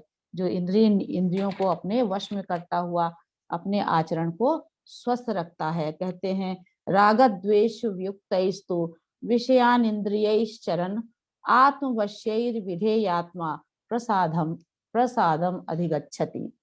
अध्यात्म के विषय में भी विस्तार से बताया गया है। और उसको ऐसे अध्यात्म के विषय में इंद्री को लगाने वाले को तो गीता में पंडित कह रहे हैं। यस्य सर्वे समारंभा काम संकल्प विवर्जिताः ज्ञानाग्नि दग्ध कर्माणम तमाहुः पंडितम बुधाः। और दूध घृत खाने वाले की भी चर्चा की गई है। दूध और घृत भोजी, वही स्निग्ध और रस्य आहार, जो सात्विक प्रिय आहार की चर्चा की गई है, उससे उसकी सिद्धि हो जाती है। अर्जुन ने अपनी मन को स्थिर रखना, मन की चंचलता बताते हुए कहते हैं कि इसको रोकना तो असंभव सा है। क्योंकि मन वायु के वेग से भी तीव्र है। कैसे रोका जाए? अर्जुन कहते हैं, चंचलम ही मना कृष्ण प्रमाथि बलवद दृढ़म तस्याहम निग्रहम मन्ये वायुरिव दुष्टतम। भगवान उत्तर देते हैं, असंशयम महाबाहो मनो दुर्निग्रहम चलम अभ्यासेन तु कौन्तेय वैराग्येण गृह्यते। अब गीता में कथित योग की सिद्धि कर ली जाए तो उससे सब कुछ सिद्ध हो जाता है। तपस्विभ्यो अधिको योगी ज्ञानिभ्योऽपि मतोधिरूढ़ कर्मिभ्याश्चधिको योगी तस्माद् योगी भव अर्जुन। योगी होने की शिक्षा देते हैं। और योगी कौन हो सकता है? योगः कर्मसु कौशलम बताते हुए कितने विस्तार से गीता में योगी होने की चर्चा की है। अहिंसा, तप, दान, सत्य आदि को धारण करना आचार रसायन के अंतर्गत जो बताया गया है। तो भगवान कहते हैं ये सभी भाव मनुष्यों में मेरी ही सहायता से प्राप्त होते हैं। ये सभी भाव जो अहिंसा, तप, दान, सत्य आदि को ग्रहण करना है तो भगवान श्री कृष्ण की सहायता से प्राप्त होंगे। और वो कैसे प्राप्त होंगे इसकी भी चर्चा करते हैं। बुद्धिर ज्ञान सम्मोह क्षमा सत्यम दमः शमः सुखम दुखम भावो भावो भयम चा भयम एव च अहिंसा समता तुष्टिस्तपो दानम यशो यशः भवन्ति भावा भूतानां मत्त एव पृथक विधाः। अब इन सारे सभी शब्दों के अर्थ तो बहुत व्यापक हैं। और जो व्यक्ति इन गुणों को धारण करता है वही भगवान को प्रिय भी हैं। और जो भगवान को प्रिय हैं उनका सौकर्य इन गुणों को धारण करने में है। ये सर्वविदित है। अद्वेष्टा सर्वभूतानां मैत्रः करुण एव च निर्ममो निरहंकार सम दुःख सुखः क्षमी संतुष्टः सततम योगी यतात्मा दृढ़ निश्चयः मयि अर्पित मनोबुद्धिर यो मद्भक्तः समे प्रियः। अब इन्हीं गुणों को अभी आचार्य प्रवर झा जी ने आसुरी और दैवी संपत्ति की चर्चा की है। अहिंसा, सत्य, क्रोध इत्यादि ये गुण जिसमें हैं वो दैवी संपदा को लेकर उत्पन्न हुए पुरुष के लक्षण। तो ये अहिंसा, सत्य, क्रोध इत्यादि से जो स्पष्ट कर रहे हैं, ये गुण जिसमें हैं वो व्यक्ति दैवी संपदा को लेकर उत्पन्न हुआ है। दैवी संपदा संपन्न वह व्यक्ति है, उसका यह लक्षण है, ऐसा बताते हैं। इसके विपरीत आसुरी संपदा है। इसके विपरीत आचरण करने वाला व्यक्ति आसुरी संपदा से युक्त है, उसका भी लक्षण दिया गया है। दंभो दर्पोभिमानश्च क्रोधः पारुष्यमेव च अज्ञानम चाभिजातस्य पार्थ संपदाम आसुरीम। यहाँ दर्प और अभिमान में अंतर समझना होगा। अपने ऐश्वर्य के कारण दूसरों को तुच्छ समझना दर्प है। अपने ऐश्वर्य के कारण दूसरों को तुच्छ समझना जो दर्प है, गुढ़ार दीपिकाकार कहते हैं, दर्पः धन स्वजनादि निमित्तो महद अवधीर्णा हेतुर विशेषः। और अभिमान क्या है? अपने को श्रेष्ठ और पूज्य समझना अभिमान है। शतपथ ब्राह्मण में भी इसकी चर्चा आई है, देव और असुरों के प्रसंग में, वहां भी इस अभिमान की चर्चा विस्तार से मिलती है। अब दोनों प्रकार की संपत्तियों का फल क्या है? भगवान कहते हैं दैवी संपद विमोक्षाय निबंधनाया सुरीमता मां शुचः संपदम दैवीम अभिजातोस्मि पांडव। आसुरी संपत्ति से संपन्न व्यक्ति अपना तो नाश करते ही हैं, संपूर्ण जगत के विनाश का भी कारण बनते हैं। आयुर्वेद में प्रज्ञापराध और जनपदोध्वंस ये दो शब्द आए हैं। प्रज्ञापराध, प्रज्ञा से के द्वारा मनुष्य जब जानबूझकर कोई ऐसा अपराध करता है अपने शरीर के प्रति जो रोग का कारण बन जाता है। इसी प्रकार जनपदोध्वंस के भी बहुत से कारण वहां बताए गए हैं। जनपदोध्वंस में भी मनुष्य की यह, जहां पर पूरे के पूरे संपूर्ण विश्व का नाश हो जाता है। कोरोना के समय में वुहान में जो आसुरी संपत्ति जिन लोगों में प्रवृत्त हुई थी, वह किस प्रकार से विनाश का कारण बनी थी सर्वविदित है, कहना नहीं है। तो अब जो शास्त्र विधि का त्याग करके अपनी इच्छा से मनमाना आचरण करता है, वह न तो सिद्धि को प्राप्त होता है, न परम गति को प्राप्त होता है, और न ही किसी प्रकार की सिद्धि को प्राप्त होता है। इसी तरह से सात्विकी, राजसी और तामसी श्रद्धा भी बताई गई है। इस श्रद्धा का आश्रय लेकर के मनुष्य अपने शुद्ध अंतःकरण वाला हो जाता है। अंत में यहाँ पर अपनी वाणी को वो करना चाहूंगी संक्षेप में, क्योंकि और अनेक उदाहरण है। हम आचार्य प्रवर को सुनना चाहते हैं, अध्यक्ष महोदय को सुनना चाहते हैं, और जो गीता में जिनकी वाणी बहुत ही प्रखर है, प्रबुद्ध है और विश्व विश्रुत हैं। अंत में गीता का एक श्लोक पढ़कर विराम लूंगी। तमेव शरणम गच्छ सर्वभावेन भारत प्रसादात पराम शांतिम स्थानम प्राप्स्यति शाश्वतम। नमस्कार। अत्यन्तमेव सारगर्भितं व्याख्यानं भवत्याः अस्माभिः श्रुतम्। इदानीं भवतीं प्रति इयं समितिः हार्दिकं धन्यवादं विज्ञापयति। डॉक्टर निरुपमा त्रिपाठी महोदया ने बड़े ही सुंदर भाव से श्रीमद् भगवद गीता और रसायन आयुर्वेद की दृष्टि में आपने इसका व्याख्यान किया। आपने 17वें अध्याय के उन प्रमुख 3 श्लोकों को भी अपने व्याख्यान के क्रम में लिया, जिसमें रस से स्निग्ध आहारों की चर्चा है। यह बड़ा ही सुंदर संयोग है कि आज आचार शास्त्र और रसायन शास्त्र दोनों का समन्वय श्रीमद् भगवद गीता के इस व्याख्यान की कड़ी में हमें प्राप्त हो रहा है। अब हम इस व्याख्यान के साथ ही आज के महनीय अध्यक्ष अस्य कार्यक्रमस्य अध्यक्षं निर्वहन्तः सन्ति प्रोफेसर रामसेवक द्विवेदी महोदयाः, कुलपतयः माननीयाः जगद्गुरु रामानंद संस्कृत विश्वविद्यालय जयपुरस्य। इदानीमेव मया श्रुतं, पूर्वतः अपि जानाम्येव सम्यक्, यतोहि विदुषां कवीनां नगरी जौनपुरी, ततः एव भवन्तः त्रिवेणीं सेवमानाः प्रयागे आसन्। ततः इदानीं वैष्णव संप्रदायस्य मन्ये पुरीं गताः इदानीं सर्वान् अस्मान् उपकुर्वाणाः सन्ति। तत्रापि वैशिष्ट्यं वेदांत शास्त्रस्य भवन्तः विशिष्टाः आचार्याः इति कदाचित् इदानीं सद्यः एव मया ज्ञातं।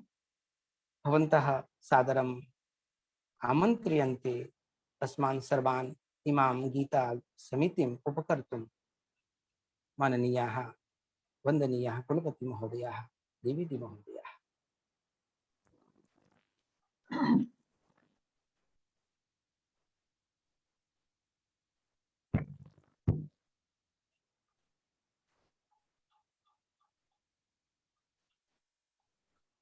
गङ्गातरङ्गरमणीयजटाकलापम् गौरी निरन्तर विभूषितवामभागम् नारायण प्रियमनङ्गमदापहारम् वाराणसीपुरपतिं भज विश्वनाथम् सच्चिदानन्दरूपाय विश्वोत्पत्त्यादिहेतवे तापत्रय विनाशाय श्रीकृष्णाय वयं नमः।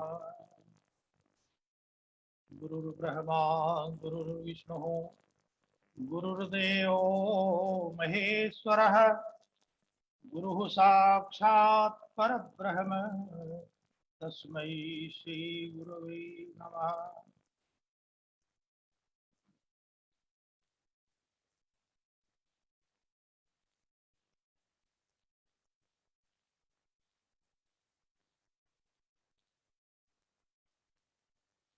महतः आनन्दस्यावसरोऽयं वर्तते यत् खलु अद्य अखिलदेशालङ्कारभूतस्य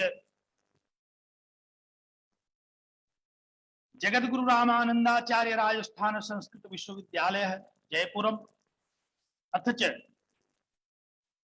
सर्वोदय स्नातकोत्तर महाविद्यालय घोसी मऊ तथा च चातुर्वेद संस्कृत प्रचार संस्थानम काशी उत्तर प्रदेश इत्येतेषां संयुक्त तत्वावधाने कार्यक्रमोऽयं प्रचलति। अयमपि महतः आनन्दस्य विषयः यत् खलु अद्यस्मिन् कार्यक्रमे बहवः विद्वांसः पंडितप्रकाण्डाः तेषां केचन वेदविद्यापारंगताः अस्य विश्वविद्यालयस्य आचार्यवर्याः पंडितप्रकाण्डाः शम्भुकुमार झा महोदयाः केचन वैयाकरणशास्त्रेषु निष्णाताः वैयाकरणकेशरिणः यथा अस्माकं प्रियभाजाः प्रियवर्याः आचार्यवर्याः पंडितप्रकाण्डाः डॉक्टर राजधर्मश्वर्याः तथा च अस्माकम् अनुजवर्याः अत्र विराजन्ते ये खलु वेदविद्यापारंगताः मनोज कुमार मिश्रवर्याः येषां वैदुषी विषये अस्मिन् देशे को न जानाति। एवं अस्मिन् कार्यक्रमे बहवः दृष्टाः श्रोतारः जिज्ञासवः विद्वांसः वर्तन्ते। इदमपि महतः आनन्दस्य अवसरः यत् खलु अद्य अस्मिन् कार्यक्रमे मुख्य वक्तृरूपेण अस्माकं भगिनी अनुजा डॉक्टर निरुपमा त्रिपाठीवर्याः अत्र विराजन्ते ये खलु जगद्विस्तृतस्य इलाहाबाद विश्वविद्यालयस्य संस्कृत विभागस्य आचार्यवर्याः एवं बहवः विद्वांसः आचार्याः अत्र वर्तन्ते। मम कृते सौभाग्यस्य अयम् अवसरः यत् अद्य श्रीमद्भगवद्गीताम् अधिकृत्य किञ्चित् वक्तुम् उत्सहे। अतः प्राक् पंडितप्रकाण्डाः शम्भुकुमार झा महोदयाः गीताशास्त्रेषु बहून् विषयान् अधिकृत्य उक्तवन्तः। एवमपि स्वस्वागतभाषणे आचार्यवर्याः पंडितप्रकाण्डाः राजधर्ममिश्रवर्याः अपि गीताशास्त्रम् अधिकृत्य उक्तवन्तः। तथा च मुख्यवक्तृरूपेण अस्माकं भगिनी अपि बहून् गंभीरान् विषयान् अधिकृत्य उक्तवन्तः। मन्ये अहमपि अत्र किञ्चित् वच्मि। भवतां समक्षम तावत् व्यावहारिकी काचित् अहं वदामि राष्ट्रभाषामधिकृत्य श्रीमद् भगवद गीता की तरह का कोई और शास्त्र नहीं है। गीता सुगीता कर्तव्यात्मन्य ही शास्त्र विस्तर ही, केवल भगवद गीता का पारायण, भगवद गीता का श्रवण मनन निध्यासन ही अगर हो जाए तो अन्य किसी शास्त्र की आवश्यकता नहीं।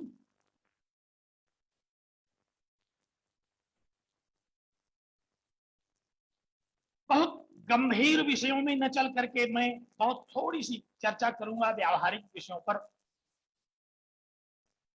कि गीता शास्त्र का उपदेश कब किया गया। हम लोग जानते ही इस विषय को। गीता शास्त्र की उपयोगिता तब होती है जब हम दुविधा में पड़े होते हैं। किं कर्म की मकर्मे, क्या कर्म है क्या अकर्म है। बड़े बड़े ज्ञानी जब विमोहित हो जाते हैं तब यह शास्त्र हमें मार्गदर्शन करता है। अर्जुन के समक्ष जब व्यावहारिक कठिनाई आई, उसके सामने एक शास्त्रीय कठिनाई आई और एक व्यावहारिक कठिनाई। गीता के द्वितीय अध्याय के आरंभ में ही कहा, कथम भीष्महं संख्ये द्रोणम च मधुसूदन। कहा कि हे मधुसूदन, मैं द्रोण और भीष्म से किस प्रकार युद्ध करूं, क्योंकि शास्त्र कहता है कि गुरु के समक्ष कभी ऊंची आवाज में भी नहीं बोलना चाहिए। यहां तो शस्त्र उठा करके ललकार करके युद्ध के साथ गुरु के साथ व्यवहार करना है। यहां युद्ध करना एक व्यावहारिक विषय है। युद्ध न करना सर्वथा अव्यावहारिक होगा, क्योंकि युद्ध के लिए एकत्र हुए और तत्काल वहां शास्त्रीय कठिनाई आई कि सभी योद्धाओं के आगे जो दो गुरु खड़े हैं उसमें एक पितामह और एक गुरु। शास्त्र हमारा कहता है, एक अक्षर पदातारम गुरुम यो नाभिनंदति। एक अक्षर का दान करने वाले गुरु को भी जो अभिनंदन नहीं करता वह नियतम नरको वासी, उसका नरक में वास नियत रहता है। और कब तक नरक में रहता है? कहा कि यावत चंद्र दिवाकर, जब तक सूर्य और चंद्र है इस ब्रह्मांड में तब तक वह नरक में पड़ा रहता है। तो बड़ी भारी शास्त्रीय कठिनाई अर्जुन के सामने एकत्र हुई। या शांत रहो भाई, या शांत रहिए, शांत रहिए। तो व्यावहारिक कठिनाई आई और शास्त्रीय कठिनाई। ऐसी विषम परिस्थिति में भगवान श्री कृष्ण ने इस गीता शास्त्र का उपदेश दिया। हम लोग एक ग्रंथ और पढ़ते हैं, सर्वदर्शन संग्रह, जिसमें 16 दर्शनों का संग्रह किया गया है। उससे बढ़ करके ये गीता शास्त्र है। यहां तो 18 अध्यायों में 18 शास्त्रों का संकलन किया गया और स्वयं भगवान श्री कृष्ण ने एक ही साथ 4 शास्त्रों का व्याख्यान किया। हम लोग एक समय में एक शास्त्र नहीं बोल पाते। समुचित रूप से एक शास्त्र का व्याख्यान करना विद्वानों के लिए बहुत कठिन हो जाता है, लेकिन भगवान के लिए भला क्या कठिन है। श्री भगवान उवाच, जब भगवान बोलते हैं तो एक साथ कितने शास्त्रों का व्याख्यान किया उन्होंने। आप श्रीमद् भगवद गीता की प्रत्येक अध्याय की पुस्तिका पर अगर दृष्टिपात करें तो वहां आप देखेंगे, इत श्रीमद् भगवद गीतासु उपनिषत्सु, उपनिषदों पर चर्चा किया भगवान श्री कृष्ण ने। ब्रह्म विद्यायाम, ब्रह्म विद्या पर चर्चा की। योग शास्त्रे, और योग शास्त्र पर चर्चा की। जिसके काम का जो शास्त्र मिला जितने ब्रह्मविद बैठे थे, जितने ज्ञानी सन्यासी बैठे थे, उनके लिए तो ब्रह्म विद्या की चर्चा हो रही है। जितने योग के जिज्ञासु बैठे हैं उनके लिए तो योग शास्त्र का उपदेश हो रहा है। जो सामान्य जिज्ञासु लोग हैं उनके लिए सामान्यतः उपनिषदों की चर्चा हो रही है। और जो सामान्य गृहस्थ लोग हैं उनके लिए व्यावहारिक और शास्त्रीय कठिनाई में पड़े हुए जैसे दो लोग बात करते हैं, उसी तरह से इति श्रीमद्भगवद गीतासु उपनिषत्सु ब्रह्म विद्यायाम योग शास्त्रे श्री कृष्ण अर्जुन संवादे, जैसे दो लोग संवाद करते हैं उसी प्रकार भगवान श्री कृष्ण और अर्जुन का संवाद हो रहा। तो एक शास्त्र एक साथ इतने शास्त्रों का उपदेश करना तो भगवान के ही बस का है। एक शास्त्र दुनिया के समग्र प्रकार के जिज्ञासाओं का शांत करना तो भगवान के ही बस का है। मनुष्य क्या करेगा? हम लोग किसी एक विषय पर चर्चा करने के लिए बड़ी तैयारी करते हैं, बहुत सारा नोट्स बनाते हैं, फिर भी बहुत सारा भूल भी जाते हैं। लेकिन जब भगवान बोलेंगे तो एक ही शास्त्र सारे शास्त्रों को एक ही बार में बोल देंगे और एक ही साथ समग्र प्रकार के जो श्रोता हैं, कितने प्रकार के श्रोता गीता में एकत्र हुए। कहा कि चतुर्विधा भजन्ते माम जनाः सुकृतिनो अर्जुन, 4 प्रकार के लोग मुझे भजते हैं, मुझ पर विश्वास करते हैं, मुझे सुनते हैं, मेरी पूजा करते हैं। कहा कौन? कहा कि आरतो जिज्ञासुरर्थार्थी ज्ञानी च, ये 4 प्रकार के हैं जो हमारी भक्ति में लगे हुए हैं। अर्जुन ने पूछा तो इन चारों के लिए क्या किया आपने? आर्त के लिए आपने क्या किया? कहा कि पूरी गीता सुनो और अंत में अहम तो सर्व पापेभ्यो मोक्षयिष्यामि, मैं तुम्हारे सारे पापों को दूर कर दूंगा। कोई व्यक्ति कोई जीव आर्त क्यों है, दुखी क्यों है? क्योंकि उसके पाप उसको घेर लिए हैं, उसके पाप कर्म हैं जो उसको दुख में डाल दिए हैं।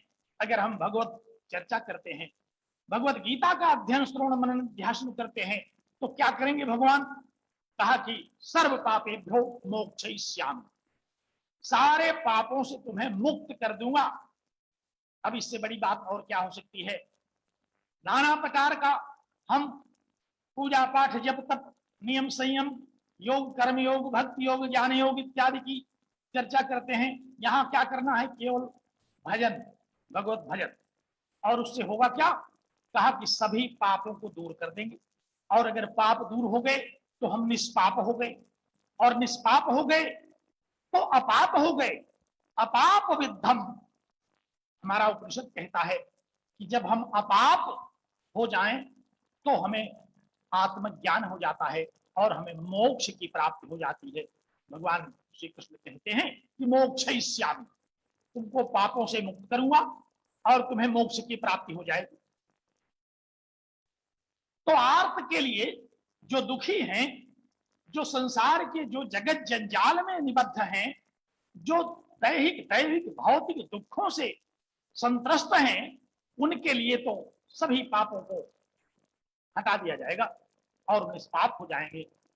आनंद कंद कौशल परमात्मा के जो नित्य निर्विकार निराकार आनंद स्वरूप है उसमें वह निमग्न हो जाएगा। आर्त के लिए तो इस शास्त्र की ये जिज्ञासा। कहा कि आर्त की क्या व्यवस्था बताई? कहा सभी पापों से मुक्त कर दिया जाएगा। और अर्थार्थी जिज्ञासु के लिए तो मैंने संकेत किया कि इतने शास्त्र हैं, एक साथ 4 प्रकार के शास्त्रों का उपदेश हो रहा है। जिसको जिसकी जिज्ञासा हो वो उन शास्त्रों को सुन ले, उन शास्त्रों का श्रवण कर ले, समझ ले। और अर्थार्थी का क्या होगा? जो धन की कामना से भगवत भजन में लगे हुए हैं। कितना धन मिलने वाला है? हम लोग प्रायः पूजा करते हैं, सोच नहीं पाते कि कितना धन मिलेगा। लेकिन भगवान से जब अर्जुन ने पूछा कि कितना धन मिलेगा भगवत गीता का पाठ करने से, तो भगवान ने कहा 1 पैसा नहीं, धन नहीं मिलेगा। योगक्षेमम वहाम्यहम, मैं केवल तुम्हारा योगक्षेम वहन करूंगा। ये नहीं है कि तुम्हारे नाम कोई बैंक बैलेंस कर दूंगा। तुम्हारा जो भी कुछ योगक्षेम है, एवं नित्याभियुक्ता नाम योगक्षेम महाम्यहम सततम, जो सतत हमारा चिंतन करता है उसको मैं देता तो कुछ नहीं, लेकिन कुछ उसको आवश्यकता ही नहीं रह जाती। हम उसके समग्र योग और क्षेम का वहन करते हैं, उसको सब कुछ दे देते हैं, बिना धन दिए अर्थार्थियों का उनकी मनोकामना पूर्ण हो जाती है। तो कितना उत्कृष्ट शास्त्र है यह कि भगवान कुछ देंगे तो नहीं। हम लोगों के पास एक दृष्टांत भी है। भगवान के परम मित्र सुदामा जी जब गए द्वारका में तो 2-3 दिनों तक बड़ा भजन किया भगवान का, लेकिन चलते समय दिया नहीं कुछ उन्होंने। लोगों ने कहा कि कुछ नहीं दिया, बहुत दुखी हुए। नाना प्रकार के संवाद हम लोग इस विषय में पढ़ते हैं, लेकिन भगवान श्री कृष्ण ने क्या किया, योगक्षेम वहन कर लिया। जब वो घर पहुंचे तो वहां उनका सारा योगक्षेम सिद्ध हो चुका था। तो अर्थार्थियों की भी सभी कामनाएं पूर्ण हो जाएंगी। उनको धन दौलत तो मिलेगी नहीं, कुछ देंगे नहीं, लेकिन वो आप पे काम हो जाएंगे। उनका सारा मन तृप्त हो जाएगा। क्योंकि अगर धन देते तो क्या समस्या होती, अगर धन संपदा दे देते तो क्या होता। तो यहाँ उपनिषद की भी चर्चा तो हो रही है। भगवान श्री कृष्ण ने कहा कि अगर मैं तुमको धन दे दूंगा तो उपनिषद का सिद्धांत बाधित होगा। कहा क्या सिद्धांत बाधित होगा, कहते हैं नमित्तेन तर्पणीयो मनुष्य, धन से तो मनुष्य कभी तृप्त होता ही नहीं, इसलिए मैं तुम्हें धन नहीं दूंगा, नहीं तो तुमको तृप्ति कभी नहीं मिलेगी। इसलिए मैं तुम्हारे योगक्षेम का वहन करूंगा और इससे तुमको तृप्ति मिल जाएगी, तुम नित्य मुक्त हो जाओगे, तुमको किसी प्रकार की कोई कामना नहीं रह जाएगी, आप काम हो जाओगे। अर्जुन ने सोचा कि यहां तो कुछ मिलने से रहा, कहा ये बताओ कुछ दोगे भी कि नहीं, लेने देने की बात करो। इस प्रकार के शास्त्र और सिद्धांत तो बहुत हो गए। हाँ, अगर तुमको बिना लिए कुछ काम न चले तो फिर मैं तुमको 2 वस्तुएं दूंगा। कहा क्या, कहा एक तो तुमको बुद्धि दूंगा और दूसरा दिव्यम ददामि ते चक्षु, तुमको मैं चक्षु दूंगा, दृष्टि दूंगा। तो ही भगवान देते हैं अगर किसी को तो 2 चीजें दे देते हैं। एक तो ऐसी बुद्धि दे देते हैं कि आपकी विवेकवती बुद्धि में सब कुछ विवेक पूर्ण सूझेगा, फिर आप अविवेक पूर्ण कार्यों से बच जाएंगे। और दूसरा दिव्यम ददामि ते चक्षु, तुमको मैं एक दिव्य चक्षु दे दूंगा, तुमको एक दिव्य दृष्टि दे दूंगा। जो दिव्य दृष्टि भगवान श्री कृष्ण ने अर्जुन को दिया और विराट स्वरूप को देख सका, जो दिव्य दृष्टि व्यास ने संजय को दिया और उसने भगवान के दिव्य स्वरूप को देखा। तो देने के नाम पर केवल 2 विषय, 2 वस्तुएं देते हैं भगवान। एक तो सद्बुद्धि दे देते हैं और दूसरा एक ऐसी दृष्टि दे देते हैं कि आपको कभी भी भ्रमित होने की स्थिति नहीं बनेगी। तो ऐसा ये शास्त्र है। हम परमपिता परमेश्वर महायोगेश्वर भगवान श्री कृष्ण से यह प्रार्थना करते हैं कि यही 2 चीजें हम लोगों को भी दे दें। एक तो हमको ऐसी बुद्धि दें कि हम विवेकपूर्ण कार्य करें, विवेकपूर्ण आचरण करें, और दूसरा हमको वह दिव्य चक्षु दें जिससे कि हम इस अंधकार में जगत में देख सकें, जिससे हम निर्णय ले सकें। हमें एक ऐसी दृष्टि दे कि हम इस भवबंधन से पार जा सकें। तो देने के नाम पर इस शास्त्र में 2 बातें दी गई, एक तो दिव्य दृष्टि और दूसरा बुद्धि। ये 2 हम सबको मिल जाए तो फिर क्या नहीं मिलेगा। आप लोगों को याद होगा मुद्रा राक्षसम में हम लोगों ने पढ़ा था, एक बार एक वचन चाणक्य की ओर से आया था कि बुद्धिस्तु बागानमम, मेरी बुद्धि न जाए और सब कुछ चला जाए। तो भगवान श्री कृष्ण वही व्यवस्था कर देते हैं, कहते हैं कि मैं तुमको ऐसी बुद्धि दे दूंगा कि उससे तुम मुझको पा जाओगे, संसार नहीं पाओगे। अन्य कोई बुद्धि देता है तो व्यक्ति संसार को प्राप्त करता है, लेकिन जब भगवत गीता से हम अध्ययन करके बुद्धि प्राप्त करते हैं तो उससे सरकार को पा जाते हैं, उससे परमात्मा को पा जाते हैं।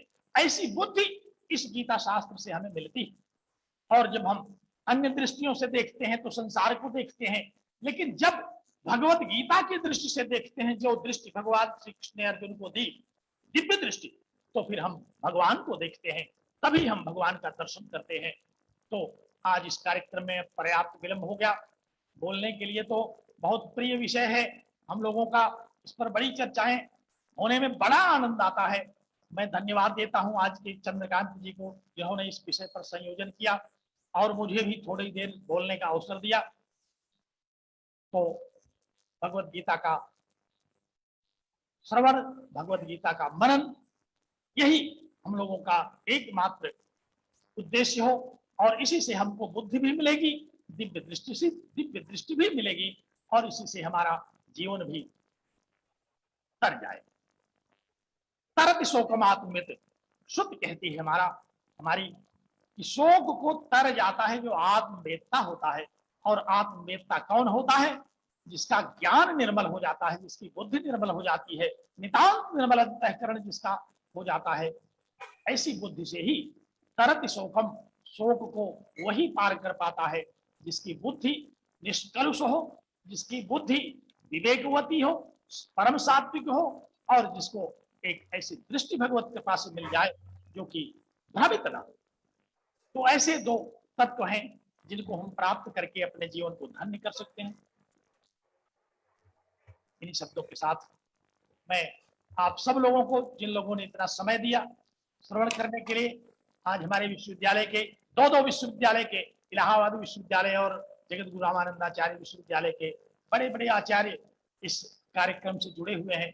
उनके साथ मुझे कुछ देर बोलने का अवसर मिला, और वह जगत विस्तृत अहर्निशम जिसकी मैं वंदना करता हूं, उस इलाहाबाद विश्वविद्यालय का स्मरण हुआ, और जगत गुरु रामानंदाचार्य का तो कहना ही क्या है। ऐसे अवसर को प्रदान करने के लिए मैं आप संयोजकों को बहुत बहुत धन्यवाद देता हूं, बहुत शुभकामनाएं देता हूं। इन्हीं शब्दों के साथ में अपनी वाणी को विराम देता हूं। नमो नमः। सादर प्रणाम करता हूं सर। आपने अत्यंत सारगर्भित उद्बोधन से आज की इस व्याख्यान को, इस अनुष्ठान को पूर्ण किया है। आपने अपने व्याख्यान के आरंभ में यह बताया कि श्रीमद् भगवत गीता का आरंभ दुविधा में हुआ। सच्चाई है, मनुष्य जब भी दुविधा में पड़ता है तभी ईश्वर के प्रति वह अनुराग प्रकट करता है, भगवान को याद करता है। आज मैं समझ रहा हूं, जो संगम है, ज्ञान का जो संगम है, वो प्रयाग से होकर जयपुर को विजय यात्रा के लिए प्रस्थान कर चुका है। आपने बहुत ही सरल भाषा में यह भी बताया कि भगवान कुछ देते नहीं है, योगक्षेमम वहाम्यहम्, और यही कारण है कि जीवन बीमा निगम ने इसको अपना लिया है। वो भी देता कुछ नहीं है, हमसे हमारे पैसे लेकर योगक्षेमम वहाम्यहम्, और यही कार्य भगवान करते हैं। बशर्ते ले ही लेते हैं, देते तो उसी का ब्याज है। यद करोषि यदस्नासि यद जुहोसि ददासि यद तपस्यसि कौन्तेय तत्कुरुस्व मदर्पणम, वो तो ले रहे हैं, और उसी का ब्याज हमको योगक्षेमम वहाम्यहम् की ओर से प्रदान करते हैं। आपने चतुर्विधा भजन्ते माम आर्तो जिज्ञासुरर्थार्थी ज्ञानी च भरतर्षभ कहकर श्रीमद् भगवद गीता के एक महत्वपूर्ण अंश पर अपना विचार प्रकट किया। ये सच्चाई है, आर्त व्यक्ति ही भगवान को भी याद करता है। श्रीमद् भगवद गीता पर व्याख्यान देते हुए मैंने श्रद्धेय स्वर्गीय वायुनंदन पांडे जी को मालवीय भवन में सुना था, और चारों उदाहरणों पे उन्होंने बहुत सुंदर व्याख्यान दिया था। आर्त वाले उदाहरण को उन्होंने पुष्ट करते हुए कहा, उस ग्राह को और गज की कथा को उन्होंने याद दिलाई थी। उत्क्षिप्य साम्बुजकरम गिरमाह कृच्छ्रान नारायणाखिल गुरो भगवन नमस्ते। आर्त वो व्यक्ति है, आर्त जब द्रौपदी होती है तब उसकी साड़ी लंबी हो जाती है। आर्त जब अर्जुन होता है तब उसके रथ का सारथी कृष्ण बनकर आते हैं। आपने स्पष्ट किया, जिज्ञासु तो अर्जुन है ही, और अर्थ की जहां तक बात है, राज्य का जो आधा हिस्सा है वह भी एक प्रस्तुत अर्थ है, जिसके लिए सुच्यग्रम नैव दास्यामि विना युद्धेन के सबक कहकर दुर्योधन अपनी बात रखता है। और इसको खूब सुंदर ढंग से उकेरा है महाकवि भास ने धूत वाक्यम में। वे कहते हैं, जब दुर्योधन से भगवान श्री कृष्ण दूत बनकर आते और कहते हैं कि उनका आधा हिस्सा तो दे दो, बहुत ही सुंदर वहां की पंक्ति है, राज्यम नाम नृपात्मजैः हृदयैः जित्वा रिपुन भुज्यते तल्लोकेन तु याच्यते न च पुनर्दीनाय वादीयते कांक्षा च नृपतित्वमाप्तुमचिरात् कुर्वन्तु ते साहसं स्वैरं वा प्रविशन्तु शान्तमतिभिर्दुष्टं समायाश्रमम्। यदि राज्य करने की उनकी इच्छा है तो आए युद्ध करें। और इन्हीं को रामधारी सिंह दिनकर की पंक्तियों में हम याद करते हैं, दुर्योधन वह भी दे न सका, आशीष समाज का ले न सका, उल्टे हरि को बांधने चला, जो था असाध्य साधने चला। श्रीमद् भगवत गीता एक ऐसा ग्रंथ है जिस पर आज आपने ऐसे महामहनीय वरेण्य कुलपति महोदय ने, द्विवेदी जी ने जो अपना व्याख्यान दिया है, मैं समझता हूं कि वह ज्ञान की गंगा त्रिवेणी के रूप में यहाँ सामने आई है। प्रयाग विश्वविद्यालय के हमारे युवा मित्र डॉक्टर तेज प्रकाश चतुर्वेदी जी जुड़े हुए हैं और अनेक आचार्य जुड़े हैं। मैं किनका किनका नाम लूं, आप सबके प्रति विशेषकर धन्यवाद व्याहृति के लिए प्रोफेसर वंदना पांड्या जी अधिकृत हैं। यह तो व्याख्यानांश को थोड़ा सा आगे बढ़ाने का मेरा क्रम था संचालक होने के नाते। कभी कभी संचालक गाड़ी को जब स्टैंड पे खड़ी रहती है थोड़ा आगे पीछे भी कर देता है। आज आचार्य वर्ग के इस दिव्य उद्बोधन से गीता समिति आप्यायित हुई है। हम आशा करते हैं कि जगत गुरु रामानंदाचार्य विश्वविद्यालय के महनीय आचार्यों ने आज इस समिति को उपकृत किया है और आगे भी आप आचार्यों का जब भी सादर आमंत्रण होगा तो इस आयोजन को आप सफल बनाएंगे। इन्हीं शब्दों के साथ आचार्य वर्ग के श्री चरणों में मैं सादर प्रणति निवेदित करता हूं। और अब हमारा आगे का सारस्वत कार्य है धन्यवाद व्याहृति का। इदानीमहं माननीयां वंदना पांडे महोदयामेव सादरम् अनुरुन्धे यत् समागतानाम् येषां समेषां ये दूरस्था अपि फेसबुक आदि पटलेषु यूट्यूब स्थले तस्मान् सर्वान् अपि शृण्वन्तः सन्ति तान् प्रति भवती धन्यवाद ज्ञापनं कुर्यादिति प्रार्थये। नमो नमः। नमो नमः। सर्वेभ्यः नमो नमः।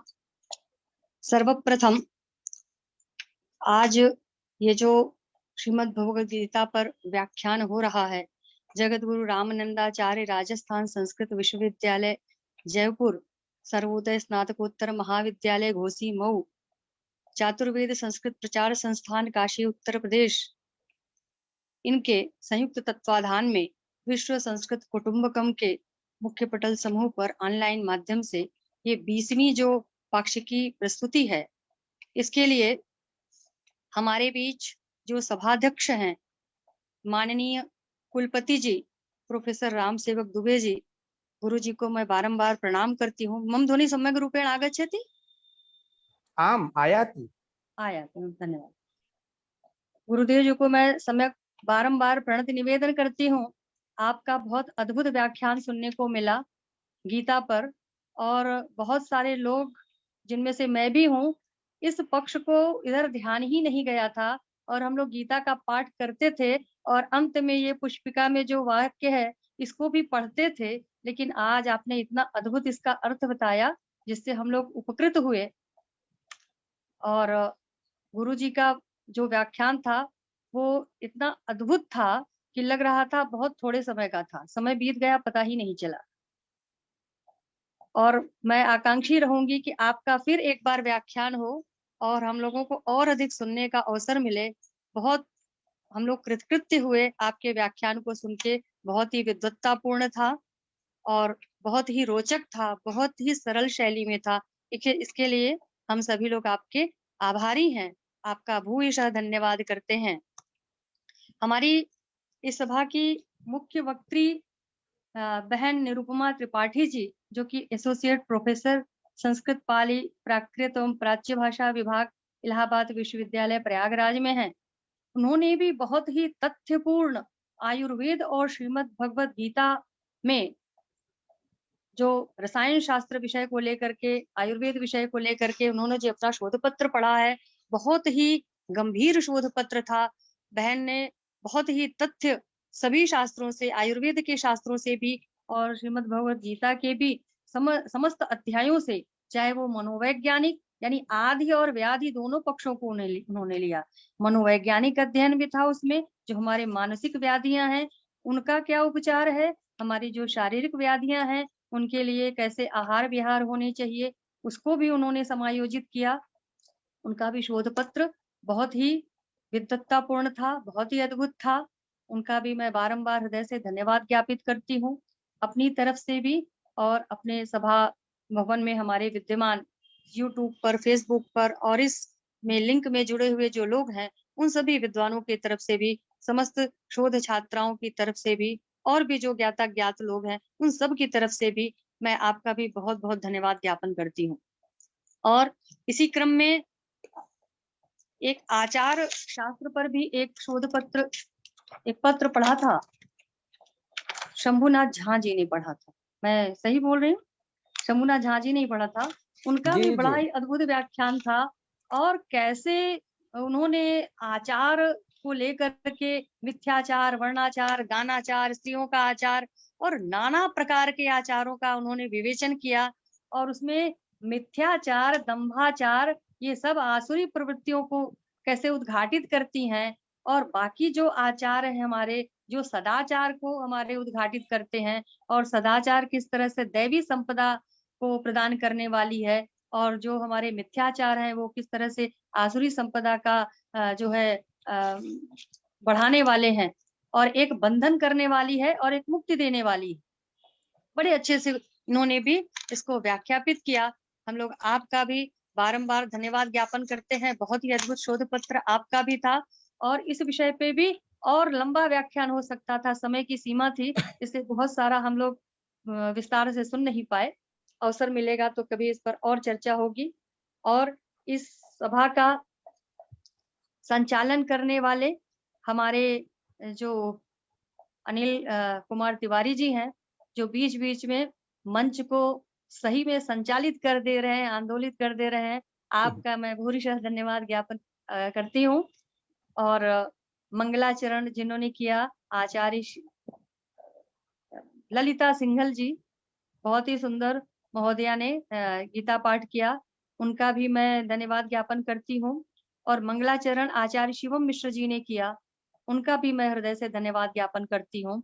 और इस समिति के जो संयोजन समिति के जितने भी हमारे आदरणीय और विद्वान सदस्यगण हैं, जिनमें सर्वप्रथम प्रोफेसर हरप्रसाद अधिकारी जी, डॉक्टर नवलता महोदया जी, आचार्य सुदर्शन शांडिल्य जी, doctor Gita Shukla ji, professor Manjulata Sharma ji, doctor Arvind Kumar Tiwari ji, doctor आभा Dwivedi ji, doctor Umakant Shukla ji, doctor Dhananjay Mani Tripathi ji, doctor प्रांगेश Mishra ji, doctor Sandeep Kumar ji, doctor Ambarish Mishra ji, doctor Shambhunath Tripathi ji, और हमारे सहयोगी डॉक्टर राजीव मिश्र जी, और इन सब का संयोजन करने वाले इस कार्यक्रम के संयोजक डॉक्टर चंद्रकांत दत्त शुक्ल जी, जिनके प्रभा के बिना ये कोई भी प्रभा प्रभाहीन हो जाएगी, तो उनको भी मैं बारंबार हृदय से धन्यवाद ज्ञापन करती हूँ। और जो भी हमारे इस कार्यक्रम में जुड़े हुए लोग हैं, उनमें से कमलेश यादव जी और राजधर मिश्र जी, जगदानंद झा जी, ये शंभु कुमार झा जी, अजय शर्मा जी, अंजलि तिवारी, पवन कुमार, उपेंद्र नाथ पांडे जी, ममता मिश्रा जी, पंकज कुमार राय जी, डॉक्टर तेज प्रकाश जी, डॉक्टर दीपलता जी, डॉक्टर मूलचंद्र शुक्ल जी, डॉक्टर सरोज कुमारी, हरीश जी, और भी जितने भी हमारे बंधु बांधव, जो शोध छात्र और भी जो लोग भी जुड़े हैं, उन सभी लोगों को मैं बारंबार धन्यवाद ज्ञापन करती हूँ। और ये गीता का महासत्र, महायज्ञ, जैसा कि प्रारंभ में ही कहा गया था कि धर्म क्षेत्रे कुरुक्षेत्रे ये धर्म का क्षेत्र है और धर्म की रक्षा के लिए युद्ध ही धर्म है, युद्ध ही यज्ञ है। तो जो भी कार्य यज्ञ भाव से किया जाए वो यज्ञ है। हम लोगों ने यज्ञ प्रक्रिया में पढ़ा था कि ये पूरा संसार ही यज्ञ है। जो सहयज्ञा प्रजा सृष्ट्वा पुरोवाच प्रजापति, सबसे पहले यज्ञ और प्रजा दोनों एक साथ उत्पन्न हुई। तो जब हम यज्ञ करते हैं उससे जो धूम्र निकलता है उस धूम से मेघ बनते हैं, मेघ से वर्षा होती है, वर्षा का जल अन्न में पड़ता है, अन्न हमारे मुख में पड़ता है, मुख से हमारे जब अन्न हमारे उदर में पड़ता है तो उससे हमारा जो वीर्य है वो बढ़ता है, उससे गर्भ होता है, गर्भ से संतति होती है। इस तरह से पूरा सृष्टि चक्र है। सूर्य, चंद्र, अग्नि, चंद्रमा, तारे, नक्षत्र, ये सब हवि रूप में एक दूसरे में पड़ रहे हैं और पूरा ब्रह्मांड एक दूसरे में आहुति के रूप में आहूत होकर के सृष्टि प्रक्रिया का निर्वाह कर रहा है। तो इस गीता रूपी जो ज्ञान यज्ञ का संपादन किया जा रहा है, इसमें जितनी आहुतियां आज जिन ऋषियों के द्वारा पड़ी है, जिन ऋषिकाओं के द्वारा पड़ी है, उन सभी को मैं भूरिशः नमन करती हूँ। इसी के साथ मैं अपनी वाणी को विराम देती हूँ। धन्यवाद। और धन्यवाद प्रदान करने वाली आदरणीय वंदना पांडे जी को भी हार्दिक धन्यवाद प्रदान करते हैं। इस कार्यक्रम में डॉक्टर उपेंद्र नाथ पांडे जी, आप ज्ञान से, उम्र से भवतः हमारे ध्वनि महंत सम्यक रूपेण आचार्य न हैं। आगच्छति। आप हमारे विशेष आदरणीय हैं। आपके साथ ही ललिता सिंघल जी ने, आवाज अब स्पष्ट आ रही है,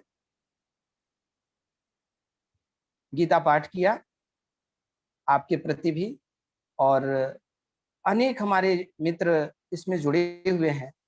वास्तव में श्रीमद् भगवद गीता संवाद है और संवाद को पूर्ण करने के लिए हमें बंधु बांधवों की जरूरत होती है। जब तक हम अपने बंधु बांधवों के प्रति प्रीति नहीं रखेंगे तब तक हमारा यह यज्ञ सफलता के लिए अग्रसर नहीं होगा।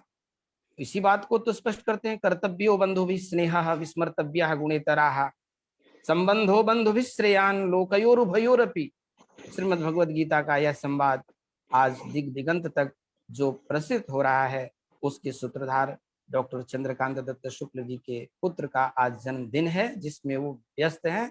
इसलिए आइए हम पुत्र को यशस्वी, वर्चस्वी, आयुष्मान बनने का आशीर्वाद प्रदान करें और साथ में श्रीमद् भगवद गीता का वह ज्ञान इस पुत्र के मानस पटल में भी समाहित हो ताकि वह भी इस ज्ञान परंपरा को आगे बढ़ाता रहे।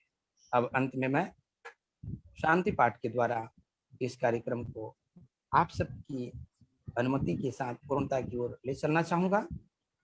ओम पूर्णमदः पूर्णमिदं पूर्णात् पूर्णमुदच्यते पूर्णस्य पूर्णमादाय पूर्णमेवावशिष्यते।